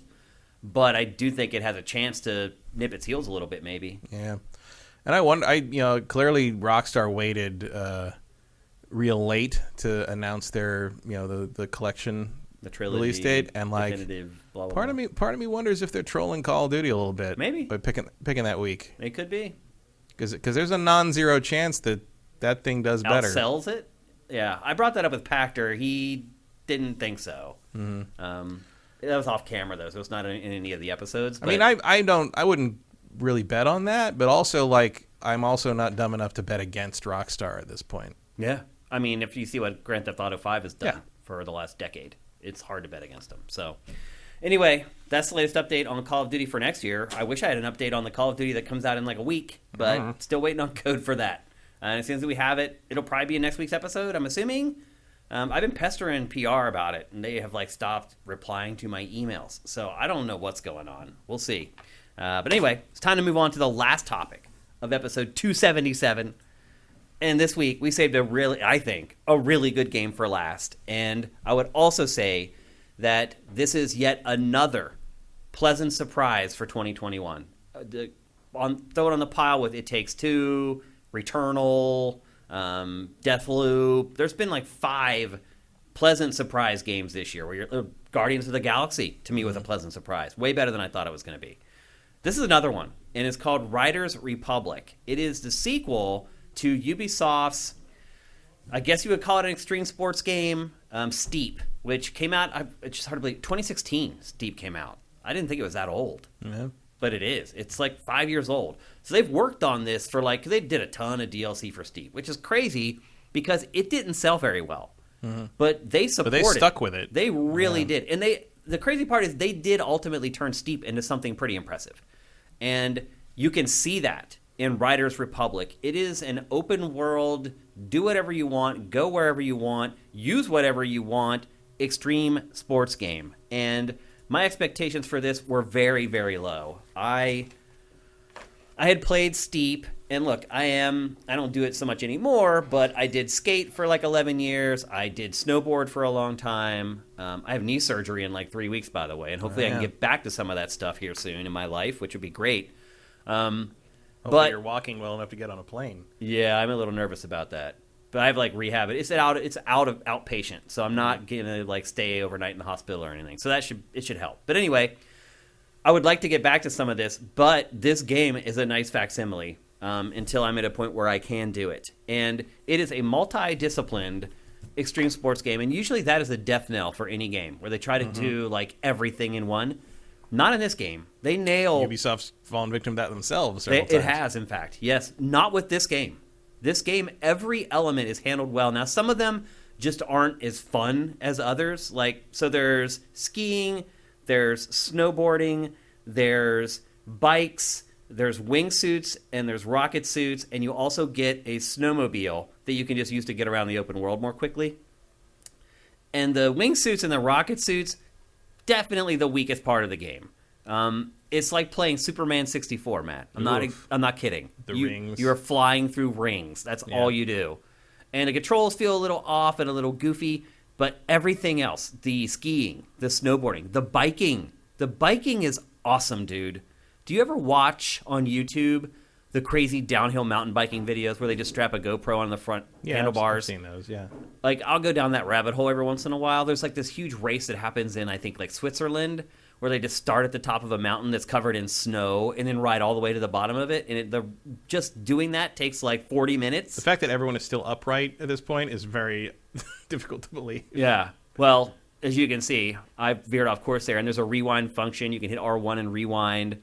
And if you have to do that, you pretty much have no chance of winning the race at that point. But, Matt, the sense of speed in the bike racing and the shaking of the camera, the feedback in the controller, and I am playing this on PS5, which, the haptic feedback on that is miles better than what you're getting on Xbox, just the truth.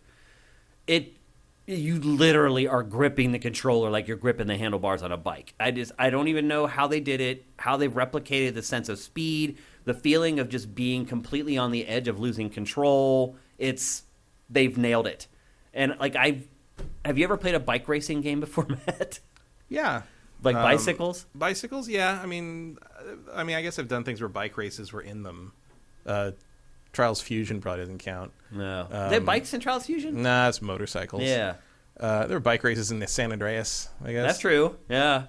But nothing like this, certainly right? Nothing this extensive that I can think of, no. Yeah, and they just freaking nail it. I'm sure there were like weird bike games in like the early 2000s when everything action the sports had games coming out. I mean, if there was a wakeboarding game, there had to have been a biking game, like BM Triple X, BMX Triple X, BMX Triple, yeah. There were a few of those. Well, there was BMX games for sure, tons of them. The Dave Mirra games, may he rest in peace. That's a sad story. But they nail it. It's like my favorite part of the game. Like, I like it more than the snowboarding, more than the skiing, more than anything. Descenders, I forgot. Descenders, about that. yeah, that's not even that old. That's pretty recently, but I didn't play it. I just remember curating content for it on Sifted There's or like whatever. pro cycling manager games. There's like the Tour de France games. Yeah, Tour de France, Free Rider, Freestyle, Dave Mira, Freestyle BMX. That's pretty much most of it. his BMX stuff and like weird, like Tour de France stuff, Downhill Domination. Yeah, a lot of BMX, but like not like normal Gravity Games, Street Vert Dirt. No Fear, Downhill Mountain Biking, 3 Extreme, Paperboy. I guess that counts. Sure. Yeah. And let's not forget Zwift. I did forget Zwift. And now you will forget it again. I will. So actually, kind of bringing it back full circle to what I was talking about earlier with Forza Horizon 5, this game has the same awful bromy setup. This is one thing I will say. A lot of the stereotypes are true. Like, a lot of the people who are in extreme sports like skateboarding and snowboarding, they do actually act like the people in these games, and they do talk like the people in these games. But it feels like whoever wrote the script just chugged like a 2-liter of Mountain Dew and just started writing. Like, that's the best way I could describe it. You're like the young upstart on the mountain. You meet this girl who's like, hey, you got some moves. I know this dude who likes people with moves. Let me introduce you to him. And then she introduces you to him. He's like, yeah, bro, you need to go over here and get NAR if you want to get this sponsorship. It's the same. In real life, that's just going to get you some pot, probably. Probably. Like, yeah, here's a joint, dude. Yeah, Go, it's like, go to a cabin and smoke it. You're not going to get a contract out of that interaction. You do in this game, though. And that's the setup for it. And it is, even as someone who's come from that culture, it is really annoying. Really annoying. I would imagine even more annoying if you're from that culture. It is. But the sad part is, like, it's true. It's not fake. Like, that's really how people talk in that scene. And that's really, like, the stuff that motivates people in that scene. Like, this dude, like, did it 720. Are you going to do it 1080, dude? Well, yeah, I'm going to go do it 1080. Like, that's the real But it's only 930. Right? Yeah. But that's, like, the real stuff that, like, drives people in these scenes. Like, it legitimately motivates them to get better at their sports and eventually get sponsored and hopefully go pro and blah, blah, blah. Here you go. Here's a girl who meets you. You got the moves, boy. I always do, like, I got this friend over here. He's getting, and you can go for glory on the podium. Like, it's just all very, very easy to predict. And that's the setup for the game. And that's the I'm worst. glad the X Games never sued us for stealing their X for X Play. Right. That's true. That was a thing we talked about. Yeah. They never did. Yeah. And that's the setup, and that is annoying, but the rest of the game is freaking awesome. So you go through the tutorial at first, where it's kind of like... Is she doing an interview? She's telling you. She's giving you the 411, Matt. I was like, for a second, I was like, is this told as like a flashback with a framing device of like the people like doing interviews about how you became the greatest, like, everything? There are. And then you die at the end, and it's actually like a tribute video. There are that would kind be great. of cutaways like that. Like, the dude who runs the whole thing, like, they'll cut away to him, like, flying a helicopter or be like, I learned how to do it on YouTube or whatever, like dumb stuff like that. So the setup and the plot, the worst part of this game, easily. The good news is the rest of it is really awesome. I've had a blast with this game. Much like Forza Horizon 5, you start out with them taking you through all the disciplines. So you saw it in the early B-roll there. First, you're on the bike. Then they put you on the jetpack. And then they put you on the skis. And then they put you on a snowboard. And then you get to this cutscene where they explain everything. You meet the dude who's going to make your career. And then they just throw you out into the open world. If you do well enough in the wingsuits, they just draft you into Ghost Recon. There's no... That's funny. And then you get out in the open world. They force you to install Breakpoint. Yeah.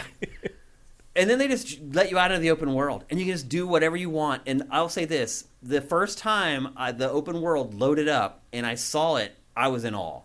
Because there's a lot of people playing this, too. I was shocked at how many people there are populating the world in this. So the first time the open world opens up, you just see, literally, Matt, thousands of people just everywhere going down this mountain.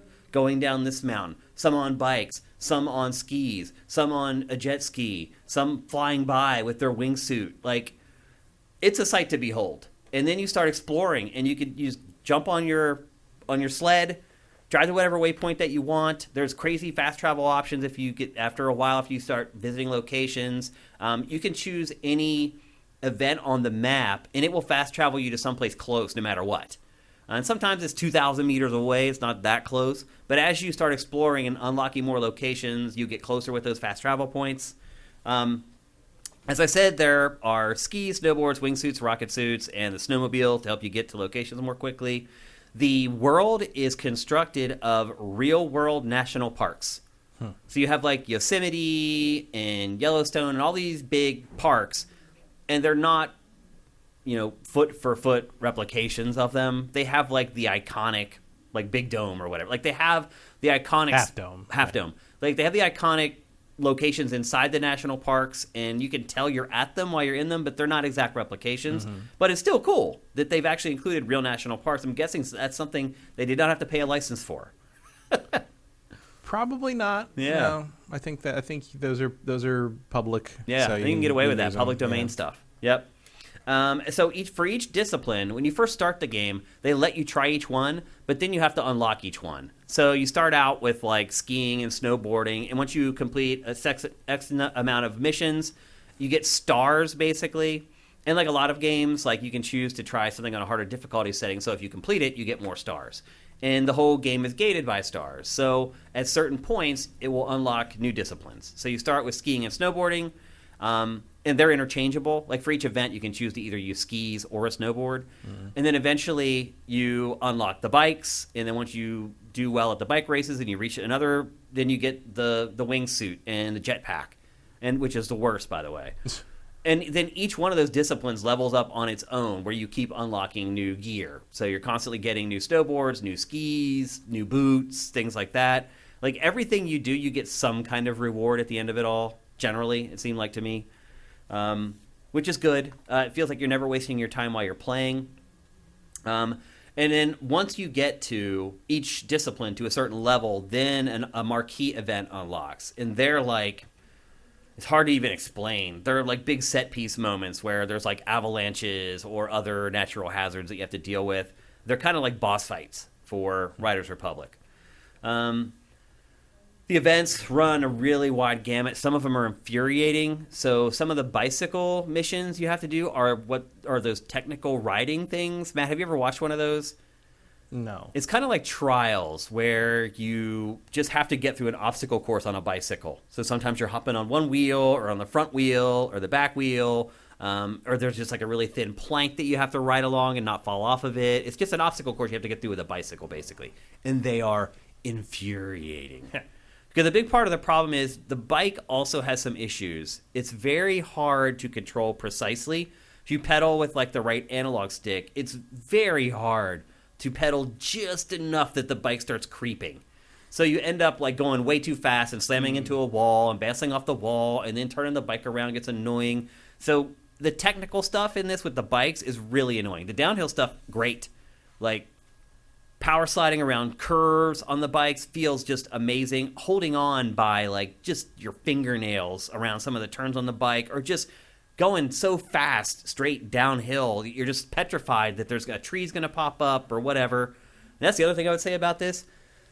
It's an open world, but it is not empty at all. There are obstacles everywhere. And some people may not like this because sometimes you just want to ride and go really fast and just go balls out.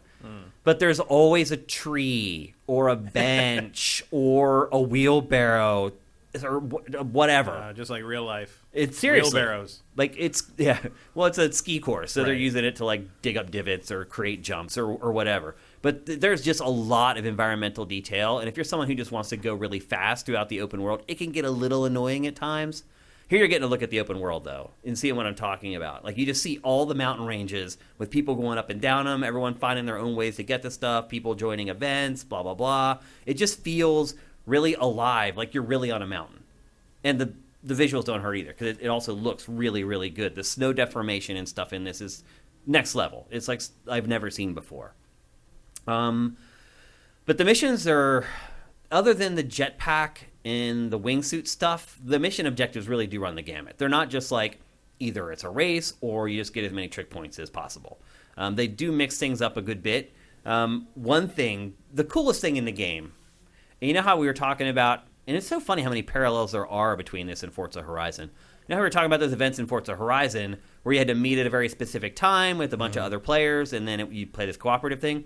Well, in this one, you have to do the same thing. You have to meet with all the other players in this little zone that you get into, and at a certain specific time. And the game's very good at messaging it to you. It's like, hey, here comes this big event. You need to get to this spot and get ready. Then you get there, and then, Matt, you compete with like 63 other players. Dude, there are bike races in this with 64 players at the starting grid. And I'll tell you this, my wife, who's a great barometer of stuff that's mind-blowing in video games, she looked at the TV and went, wow. She has not done that maybe this whole year, Matt. And she watches me play everything. And she looked at the TV, she goes, wow. She goes, are those all other people? And I was like, yep, those are all people. It's amazing.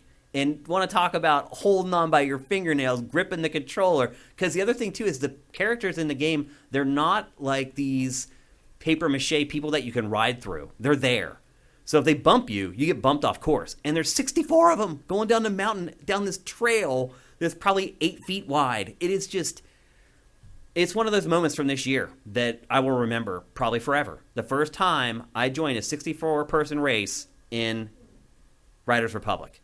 I've never experienced anything like it. The moment that you take off and the starting grid gets narrowed down to the trail, and you're like, how am I going to fit in here? And you don't, and you get like shoved off the course, and you hit a tree, and like, it's awesome. It's, again, one of the best moments in gaming that I've had for all of 2021. And we're almost at the end of the year here. So that, to me, that's no small statement to make. When you finish anything, you are just showered with stuff. You're just given tons of points. You're getting tons of gear. You'll get shoved back to the camp or whatever. And at the camp, there's like a hub where you can connect to multiplayer stuff very easily. Like, say you just want to do a trick competition with other human players. There's a hub there. You just roll up to it, hit X, off you go.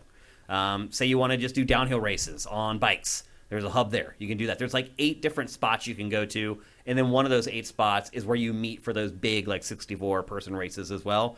So the game is really well organized. You have this camp that you can hang out at that has all these hubs to easily access everything.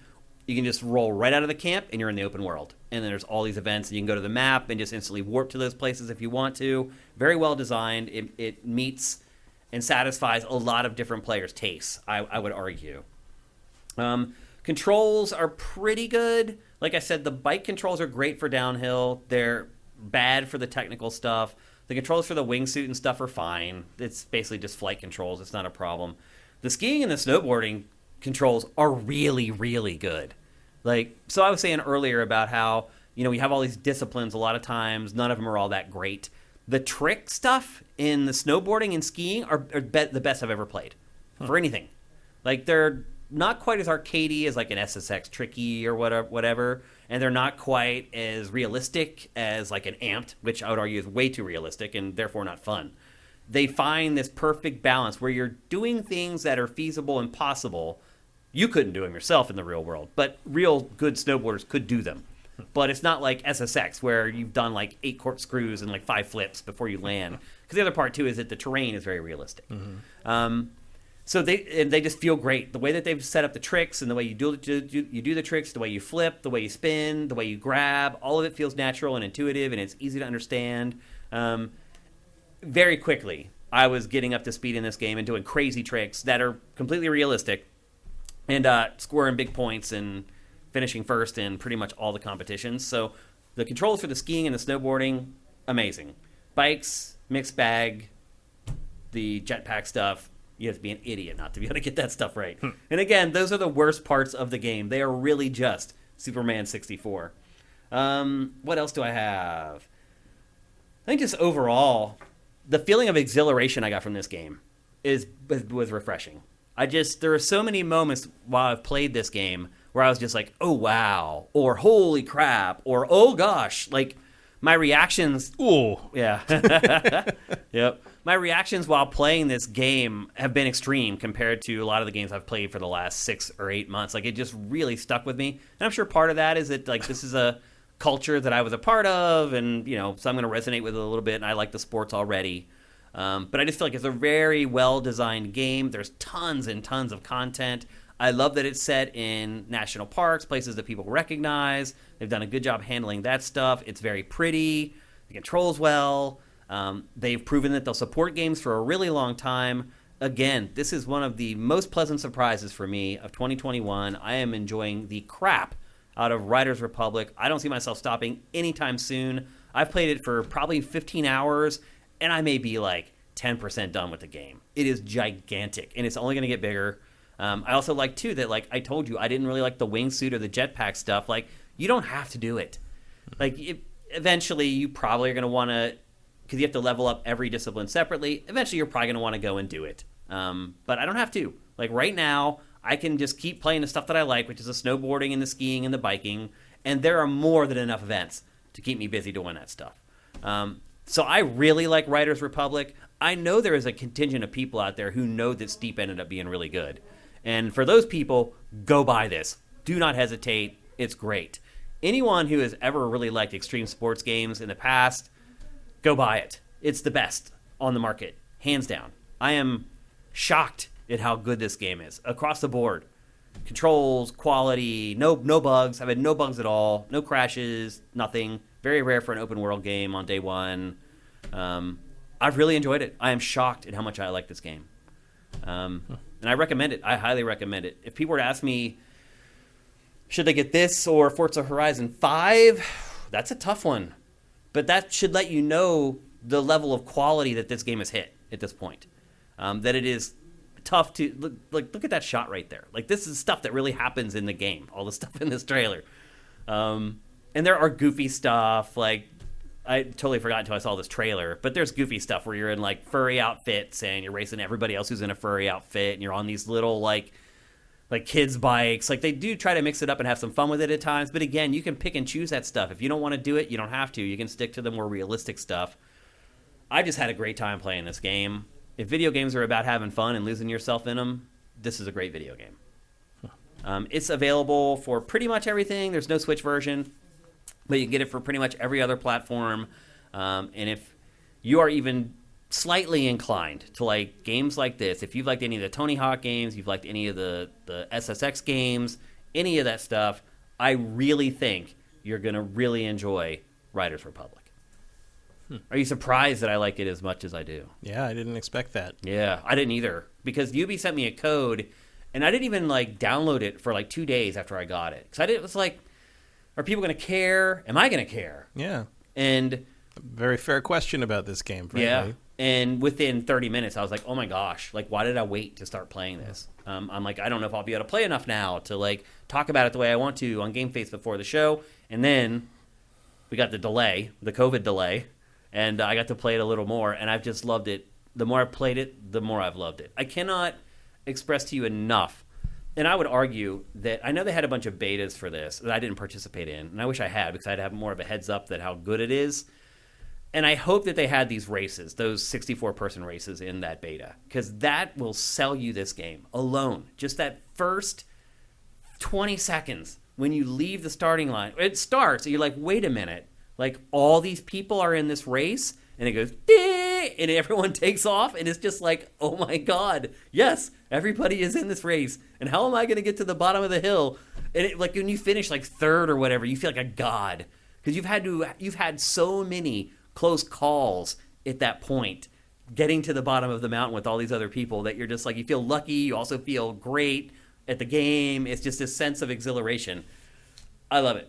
I love Riders Republic.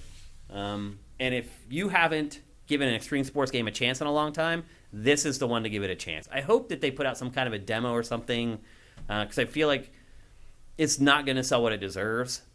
Steep didn't. It built an audience, a dedicated audience, and I'm guessing every single one of those people have jumped over to this. But it needs more. But at the same time, the open world is stuffed full of people. And I don't know if those are like servers or whatever, and they're making sure that each one's full before they open up another one. I don't know how they're doing it. But I know the world that I was in at all times was completely alive and full of energy and just stuff going on everywhere. I love it. I really like Riders Republic. Any questions about it? Not really. I think you covered it. Yeah. Vincent It's a says, pretty straightforward game overall. It just surprises me that it's that good. Yep. Like you'd expect something of that nature, especially from Ubisoft, to kind of launch a little busted, little sketchy. little janky. Yeah. I think the betas did it probably a lot of good. I think they had like 2 different ones. Vincent is saying that if nothing else, you can try it for 2 hours for free on Stadia if you want to go there. Yeah. If you want to go to Stadia, and if it's the full game and you get 2 hours with it, you can definitely experience one of those races with 64 real human players racing to the bottom of a death mountain, and it is exhilarating and awesome. So I highly recommend it. The other thing I would say too, Matt, is that the rest of the year, not a typical end of the year. Like, we did Dossier for November, and there were pretty much exactly 10 games worth buying in November. October, there was like 15 or 16. I had to make hard cuts to that list. In November, like, there were 10. Exactly. And one of them is the Zelda Game & Watch. So the end of the year isn't exactly stuffed with amazing games. I mean, we brought up some of them. There's Battlefield, there's Call of Duty, there's the GTA trilogy. There's a lot of indie stuff. Yeah, lots of indie stuff. Not AAA stuff. I mean, Yeah. one of the surprise hits of the year is a game in which you unpack. Yeah. It's funny. So if you're saying, like, but Shane, there's all these other games that I may want to buy more, there aren't that many. This might be something that you put on your Christmas list. Maybe you don't want to buy it for yourself, but you let someone else buy it for you. Losing Dying Light 2 really put a damper on the rest of the year. It did, yeah. And so that's one you don't have to worry about as well. So maybe it's something you ask for Christmas. And I'm telling you, you will be very happy on Christmas Day if someone gets you Riders Republic. It is a lot of fun. Smartly designed. Very bro-y. Very... Do we not have unpacking in the database? What'd you say? Vincent doesn't think we have unpacking in the database. Unpacking? That's the new indie hit. Oh. Where you and it's not on Unsifted? Yeah, you literally unpack. It's like, I haven't played it, but I've looked at videos of it. Like, one of the most notable things of it, there are 14,000 Foley files in it. If you take one object and put it on different surfaces, it makes a different sound on every single, like different sound based on like the rug or the bath mat or the bed or the wood table or the ceramic table or the shelf or the Foley work. It's a video of just like this. I think it's like just like a vase or something, and it makes it makes like 40 different sounds depending on what surface you've put it on. Wow! It's just a game where you're unpacking stuff and decorating your room. So it's Animal Crossing. No, it's more like. God, I don't even know what to describe it. Like, it's not that limited. It's just like it's more freeform. It's almost like, remember like Business Simulator or whatever that was. Like where you just imagine that, but like you're trying to not destroy stuff. You're trying to set things up. Oh. It's like that kind of freeform. Interesting. But to your point, there are a lot of really good indie games coming before the end of the year. Yeah, it's like a puzzle narrative. Yeah. But I think most of us, we buy our indie games ourselves. Oh, you mean not for like Christmas? Yeah. Yeah. But I mean, this might also be the year to just ask for a gift card. That's true. Which you're probably going to get and anyway. Buy a bunch of stuff. Because that's pretty much all I get. And get that, and encryption, and unsighted.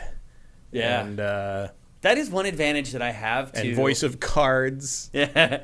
That is one advantage I have of going home for the holidays when I'm able to. And I will be able to go this year because the Rona has died down. Mm-hmm. Is that everybody just gets me gift cards.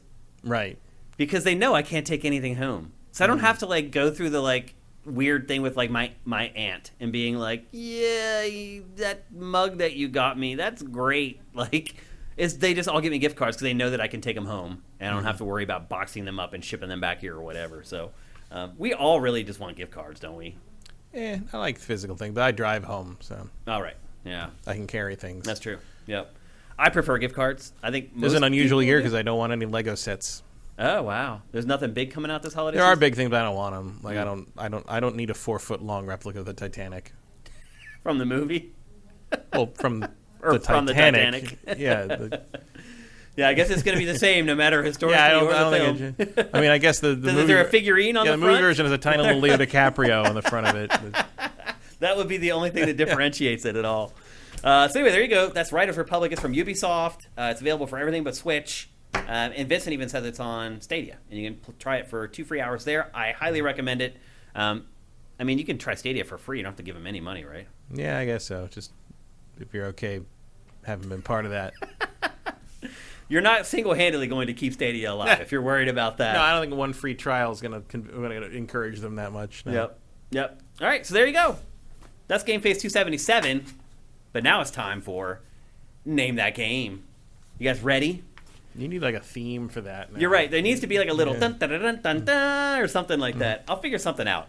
I did update the sound effects for it this week. So we have a new ticking clock. Okay. And we have a new applause. Ticking clock is better. It will make you nervous, I think, because it ticks a lot faster. It's funny. It's funny how stuff like that matters, but it does. I'll also say this. I did try to make it a little easier this week. At least I think it's easier. We'll see. I feel like every time I do one of these, how I think it's going to play out, it never happens that way. So it'll probably hold true this time as well. For those of you who have not been on the stream while we do the Name That Game, it's very simple. I provide a series of clues, and you are trying to guess the name of the game that I'm hinting at. You are playing against this guy, Matt Kyle, who is very good and very smart and knows way more about video games than probably anyone else you'll ever meet in your life. So it's not easy. The other thing, too, is that you guys are on the chat, and Matt is here in person. So if Matt says the name of the game, I will look over at chat and give you guys a couple beats. And if somebody comes through with the name of the game in the chat in the next couple seconds, then you guys get the win. So basically the chat wins all ties is the best way to put it. But it's very simple. The clues start out obtuse and become more obvious. We want someone to win every week, so it's not like I'm just giving these clues that don't lead you down the right path. And someone has got it every time. I don't think we've never had one where people didn't get it at the end. No. So this week I have 6 clues instead of just 5. But I think you guys will get it by the 3rd clue, but we'll see. Okay, let me get the sound effects ready to go here. And let me get the chat up on screen. And we're ready for the first clue. Minority Games, Bloodborne. Wrong. People are just guessing them out of nowhere. EDH420, thank you for Twitch Prime, man. That's awesome. I appreciate it. Vincent is saying, what's on Game Pass? Riders Republic is on Game Pass? Is that what he's saying? Maybe. That would be awesome. Or maybe Unpacked is? I can't tell. Maybe it's Unpacking is? Unpacking. Oh, okay. Game manual in there. Our indie resource. Okay. Unpacking is on Game Pass. Okay. Here we go. With Name That Game. Here is the first clue. And I hope you guys don't get it on the first one, because that would suck. But you might be able to. This game makes a strong case for video games as an art form. This game makes a strong case for video games as an art form. L.A. Noire. No, not L.A. Noire. Darksiders, no. Last of Us Part 2, no. Journey, no. Okami, no. Grease, no. Pictionary, no. Dreams, no. Journey, no. Witness, no. That's an interesting choice. Shadow of the Colossus, no. Just Dance, no. Journey, no. All right, we're going to move on to clue 2. Yeah, my other guess would be Eco. That's it. Did anybody else? We'll give him a couple seconds. I want to say Vankov. Yakov. Okay, Yakov. He typed it upside down, if you look up. Actually. Before scroll, here? Yeah, scroll up. I just saw he typed it upside down. Is that what that is? That's Eco upside down, yeah. Yakov V226. Yep, it's Eco. You won. That was almost my first guess because that's literally the end of my review of that game when I reviewed it for extended play. Yeah. I mean, if you search for that video game... You know what threw me off was you said case, and I was like... I did that on purpose. Yeah. I accentuated the word case to throw you guys off the case. And I saw it work. I saw your eyes go, Yeah, my first response was going to be Eco, and then I'm like, oh, it must be some kind of detective thing. Okay, here's a round of applause for Yakov. Great job, man. You got it. Yep. So you just won a set of 6 sifted stickers. And you can get at us here on Twitch. Just send us a DM on Twitch. You can go at us on Twitter at Sifted Games, or you can DM me at Denfire, or you can get at us on Sifted.net. Just DM me on That's Sifted too bad. at Shane. What, that you guys got it so fast? No, that I just wish I'd gone with my instinct that said Eco, because you would have really been annoyed that I guessed it off that. Yeah. Because that, like, when you say game is art, Eco's the first game I think of. Yeah. And I thought it couldn't be that obvious. That's why I know that. You may get it off the first clue this time. Mm-hmm. I'm going to read the rest of these clues because I worked hard on them. It took me like a half hour to write all this stuff, and it ended in like 5 seconds. The second clue was some may like to hide in the shadows, but that's a bad idea in this game. Yeah. The third clue is, and this is what I thought That could also have been Heart of Darkness. Yeah. The third clue is the one I thought would give it away, and it is, if you don't like escort missions, stay far away from this one. Yeah. Well, conjunction with the Shadows one. That would have given it away. Yep. The fourth one, this teen protagonist is especially horny. The fifth clue, this game proves that a stick can be just as mighty as a sword. Mm. And the final clue was boy meets girl meets evil queen. Meets couch. With all those added up, you would have got it right there for sure. So there you go. I failed this week.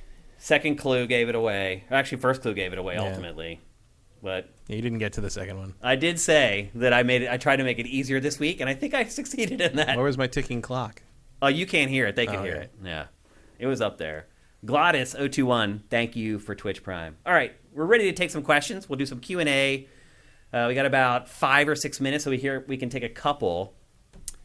EDH420, do you mind if I share the link for the censored trailer in the chat? You can do whatever you want in the chat, as long as you're not posting like porn or whatever. You're not breaking terms of service. What trailer? He created a trailer for Sifted like a few weeks ago. You can totally share it, dude. It's totally fine. Commander Fett. Let me get this stuff up here so people who are watching the archive can see it. Did you see the rumor that Sony is bringing Horizon Forbidden West to PC in September of next year? Not sure if it's true, but that would be huge.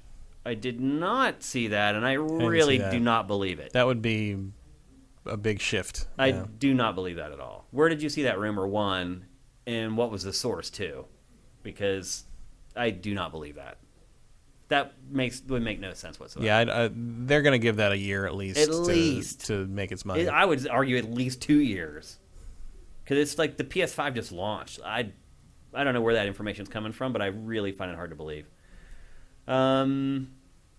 ETH Demon, what is it with Square jamming several massive releases into like 6 weeks? Like, yeah, Guardians of the Galaxy and Endwalker are largely different markets, but why do you think they are doing it?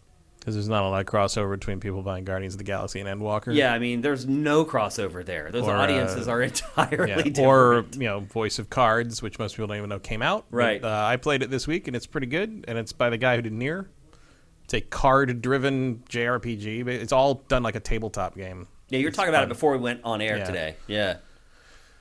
And it's like it's not super long, but it is half price. So yeah, they're like $40 or $30, I think. What other Square Enix games might be coming? I think it's like a remaster or something. I can't remember. Yeah, the overlap for Guardians of the Galaxy and Endwalker, literally like very little, a tenth of a percent, maybe. Yeah, I don't think you. I mean, I think Final Fantasy 14 stuff comes out when it comes out. I don't think you pay attention to anything else putting that out. You've got your audience, and you've got your audience there. I am one of the people who do not lap over. I really liked Guardians of the Galaxy, and I do not play Final Fantasy 14. Yeah, I mean, I like Final Fantasy when I played it, but I never got to the expansion content, and probably never will because it's just too much. It's just too much time. I liked what I played of it. I believe people when they say it's really good, but I've accepted that I will never see it. Yeah. So yeah, I agree with Matt. I think that the overlap there is just minimal to none. Like, I just don't think there's too many people that are. Yeah, I don't think anyone's cannibalizing each other's sales. I don't think anyone's sitting there like putting together the Christmas list, being like, "Man, Guardians or Endwalker." I just can't. It's such a tough one. Okay, let's go to another question here. Yakov226, our winner. Hi guys, do you think the GeForce Leak games are real? Final Fantasy IX, Final Fantasy Tactics, and Chrono Cross remakes. Sorry if you talked about this. I missed the first 30 minutes. I didn't even hear about this. This is a little old, but a couple of the things. I think the ActRaiser remake was in there too. I think a couple of things that were like, oh, that seems weird that would be a thing, have turned out to be things. Wow, so there are people wondering if everything's the other stuff real. Is true now.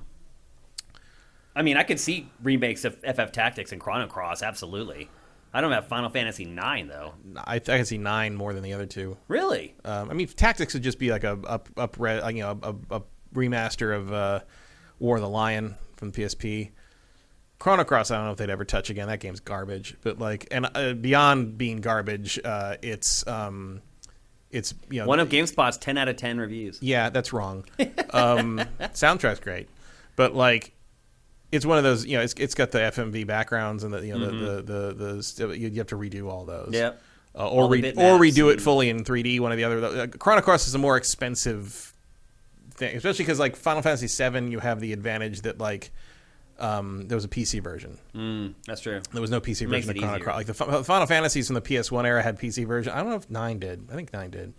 But you have higher res assets to work from if you're just doing like an up res kind of thing. Yeah. Chrono Cross I don't think has that. Yeah, makes a big difference. So I don't know about Chrono Cross would surprise me. 9 wouldn't shock me at all. Yeah, on the level of something like what they did for 8. That also has bitmap backgrounds too, though, doesn't it? Yeah, but so did 8. But again, they did kind of the I think 8 used like the AI. Any PS1 PS1 game is going to take a lot of work. It'd be a lot of work. The thing is, like, I think Final Fantasy is a different kind of payback for that than like Chrono Cross. Like Chrono Cross, while it's a darling of people with terrible taste. Who were 12 when it came out. I hate Chrono Cross. Taste. I really fucking hate Chrono Cross. Made me play as a goddamn cat man for the whole thing. Like, what a terrible fucking game. But like I just don't think there's the market there in the same way that there is for Final Fantasy or even Tactics. Like Tactics can at least trade on the name. Yeah, you know. And its reputation, but like Chrono Cross seems like a harder sell. Also, like if you do like Chrono Cross, what they did to Chrono Trigger should make you very nervous about them remaking Chrono Cross. That's a good point. Like, Square has continually screwed up, like remastering and remaking these classic games, especially from the Super Famicom era, and like I would be a little concerned about what Chrono Cross remaster would look like, because 9 not so much, because they've learned over time. The 8 one was pretty good. 9 would probably be based on the PC version and be fairly decent, at least decent to the point that they could whip it into shape with a couple of patches. Chrono Cross, I feel like, you know, theoretically you'd think they'd learn from what they did with the other PS1 games, but who knows? Yeah, it's been so scattershot. This is the company that made the decision to do those change the pixel art of 6 and 5 into what they put on Steam. Like, don't trust these people. Like, who knows what Chrono Cross would look like? Yep. Okay, we'll take maybe one or two more. Sneaky Charlotte Snake, our winner from last week. Your stickers are on the way, bro. Can I make you a jingle for Name That Game? Absolutely, dude. Yeah. Just you're already in contact with me on Sifted. When you get something done, just send it my way. Put it on Dropbox or whatever. I'll take a listen to it. It's got to be better than nothing. Yeah. It can't be worse than nothing. So absolutely, man. I would appreciate that if you would do that. Very quickly, this is for Vidya Games. Either of you download Pikmin Bloom? Thoughts? I saw the trailer for Pikmin Bloom. I thought it looked awesome. I downloaded it, and then I realized it's a walking thing. Yeah, it's just a walking. It's just a pedometer. Which I don't do. I may soon, once I have my knee surgery. Eventually, soon you may be able to. But I think it's a really cool concept. Yeah. It seems fun. It would be more. It feels like it'd be more fun if I lived in Europe. Yeah. In a more walkable city. Probably, you know? yeah. LA is not a walking city. Although people did it for Pokemon Go. Oh, yeah, I mean, you can go places to walk. Suddenly people were walking out of nowhere. Like, I'm sure, like, Griffith Park or, like, places like that are full of flowers in Pikmin Bloom now, I'm sure. But, like, I bet my neighborhood is just a bunch of weeds and, like, a dying blue Pikmin somewhere near, like, Wilshire. Commander Fed is saying that those rumors, it was the rumor about Forbidden West was trending on Twitter. That doesn't mean that it's true. It could mean anything. I'm just asking what the source of the information was. And our final question from Norix Nessie94. Now that Microsoft has just announced new storage expansions, 512 gigabytes for 140 and 2 terabytes for 400, what are your thoughts on both Microsoft and Sony's method of storage expansions? Do you plan on buying extra storage for either one? Matt, you already have, correct? I mean, I have external SSDs I use. You don't have, like, the pimped out, like... I haven't bought the internal stuff, no. Well, the one for Xbox Series X just plugs into the back. Yeah. But the pricing you have to install the one on PS5. The pricing on it is absolutely madness. Like $400 for 2 terabytes? Get out of my house. Like, that's ridiculous. I am not interested enough to probably install a brand new hard drive in the PS5 at this point. Maybe eventually. I don't know. Oh, I'm sorry, guys. There's so many questions here. Oh, wow. There's so many. I'm sorry we can't get to them all, but we're already over at this point. I apologize. I do want to thank, this is for Vidya Games for subscribing to Twitch Prime, though. 4-month streak. Oh, no, 1 month streak, but you've done it for 4 months. Thank you, man. Andy Monahan says the Horizon rumor was in the NVIDIA data leak that happened earlier that also included the Ghost, Sackboy, and Returnal info. Interesting. Okay. Well, that's not a zero chance then. No. Yeah. But you never know. I still would be shocked. We'll see if they stay on track. I mean, that might also, if that was early in the year, that was going to be more like a year. Right. Because the original release window for Horizon. Yep. And to answer your question from my perspective about buying the storage expansions, no. What I've discovered with my Series X is it's enough. I have enough. Mm-hmm. I have now got to the point where I have reached the limit. But like a lot of that stuff is like Game Pass games or whatever that aren't that big, and like. Yeah, I don't find too much of a problem with the space in the Xbox. It's the PS5 that I wish had more internal memory, but like internal storage, but like I'll deal with it. Yeah, I mean, I'm fortunate enough to have both. So if it gets to a point where it's easier to walk into a store and pick a PS5 up, I will be more willing to do something to my PS5 that might destroy it. Yeah, let's put it that way. I don't think it'll destroy it. Probably not, but like it's pretty simple. It's I'm just not interested in taking it apart right now. Yeah, when it's so hard to get another one. I'm not interested in paying that much money for storage expansion. I'm just not. Yeah. Also the SSDs you need to get are obscenely expensive. Yeah. So they're insane. Yeah. And so I'm not going to do it. And if it comes down to it, when I get review code from publishers, if my PS5 is full and I don't want to remove anything off of it, I'll just ask for the Xbox Series X code. So again, I'm fortunate enough to have both of them, so I can just juggle them if I want or I need to. Mm-hmm. And I know a lot of people don't have that option. Yeah. So and I do. My external drive is I think 4 terabytes on the PS5, and so I can shunt internal stuff to it if I don't want to re-download it, and just the copy's very fast. Yeah. So if it comes to the point where I really need more internal space for something that we need to play now, and I can delete it and put what I want to play on it back, like that's pretty easy to do now. Yeah. And it's a lot cheaper than $1,000 whatever internal or $500 whatever. Like, bleh. Yeah. Bleh. Like it's the biggest disappointment of this gen, other than the inability to get the consoles. Yeah. And the file size for games with these 4K textures and everything, they're gigantic. Yeah. It's the two coupled together, big problem. Yeah, they should have given way more storage space. Yep, agreed. All right, so that's going to do it for GameFace 277. Yakov, do not forget to contact us so we can send out your stickers. Congratulations again for winning. Don't forget, Ask Shane Anything this Saturday. It's a big, big event for Ask Shane. Either people show up or it's going back to the old way where you guys just give me questions and I just answer them by myself. I would prefer to keep basically doing a monthly podcast with you guys. That seems like more fun for both me and you guys. But if you want that to keep happening, you got to show up on Saturday. Again, it's for people who pledge $7 or more per month. And if you do pledge at that level, just head there to our Patreon at patreon.com/sifted. And there will be posts there where you can see that has all the information to get involved in the Zoom call and become a part of it. It's a lot of fun. I really enjoy it. I'll miss it if it goes away. So hopefully you guys will show up. If you're listening to this show out on any of the podcast services, and we're on everything, we're on Spotify, iHeartRadio, Apple Podcasts, Google Podcasts, all of them. If you're listening to the show out there for free, our Patreon once again hit an all-time low. The month just turned over, and usually it does go down, and then over the next couple of days it does go back up a little bit, but we just hit another all-time low. So I'm just telling you guys, if you like GameFace, and if you like Pactor Factor, and you like what we're doing, and you've been sitting on the sidelines, you might want to get off the bench. I'm just telling you. Like, if something happens later on down the road, don't say I didn't warn you. That's all I'm going to say. So if you're listening to the show for free on any of those services, head to patreon.com/sifted. That's SIFTD without the E, and drop us a pledge. You can give us $1 if you want. Just like, hey, here's a coffee every month. It adds up. So any help you can give us would be greatly appreciated. We've really got beaten up by COVID.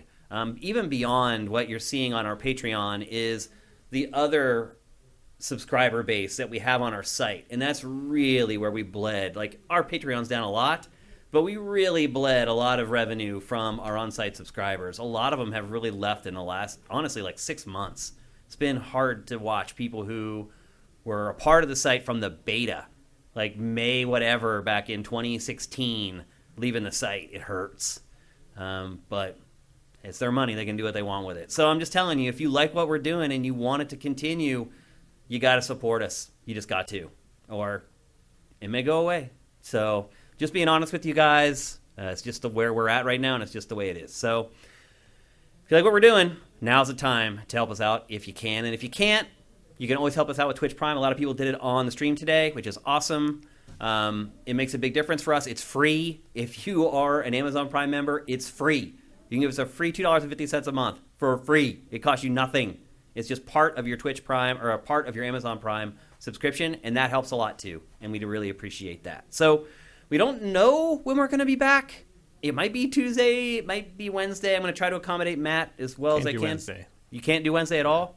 Okay, so it looks like it's going to be Tuesday. We don't want to wait till Thursday, I don't think, because then we just get caught in that pattern where we're always doing it on Thursday. So we're going to try to do one on Tuesday. Again, we're here at twitch.tv/siftedgames mostly every Tuesday at 1 p.m. Pacific, 4 p.m. Eastern. Try to tune in if you can. You can play along with Name That Game, chat with everybody in our chat. Our chat is awesome, full of great people who really love games and are really passionate about it and really know games too. I think that's what's most impressive to me. So we have a great audience, and we love and respect you guys very much. Hope you guys have a great week. GameFace is up and out.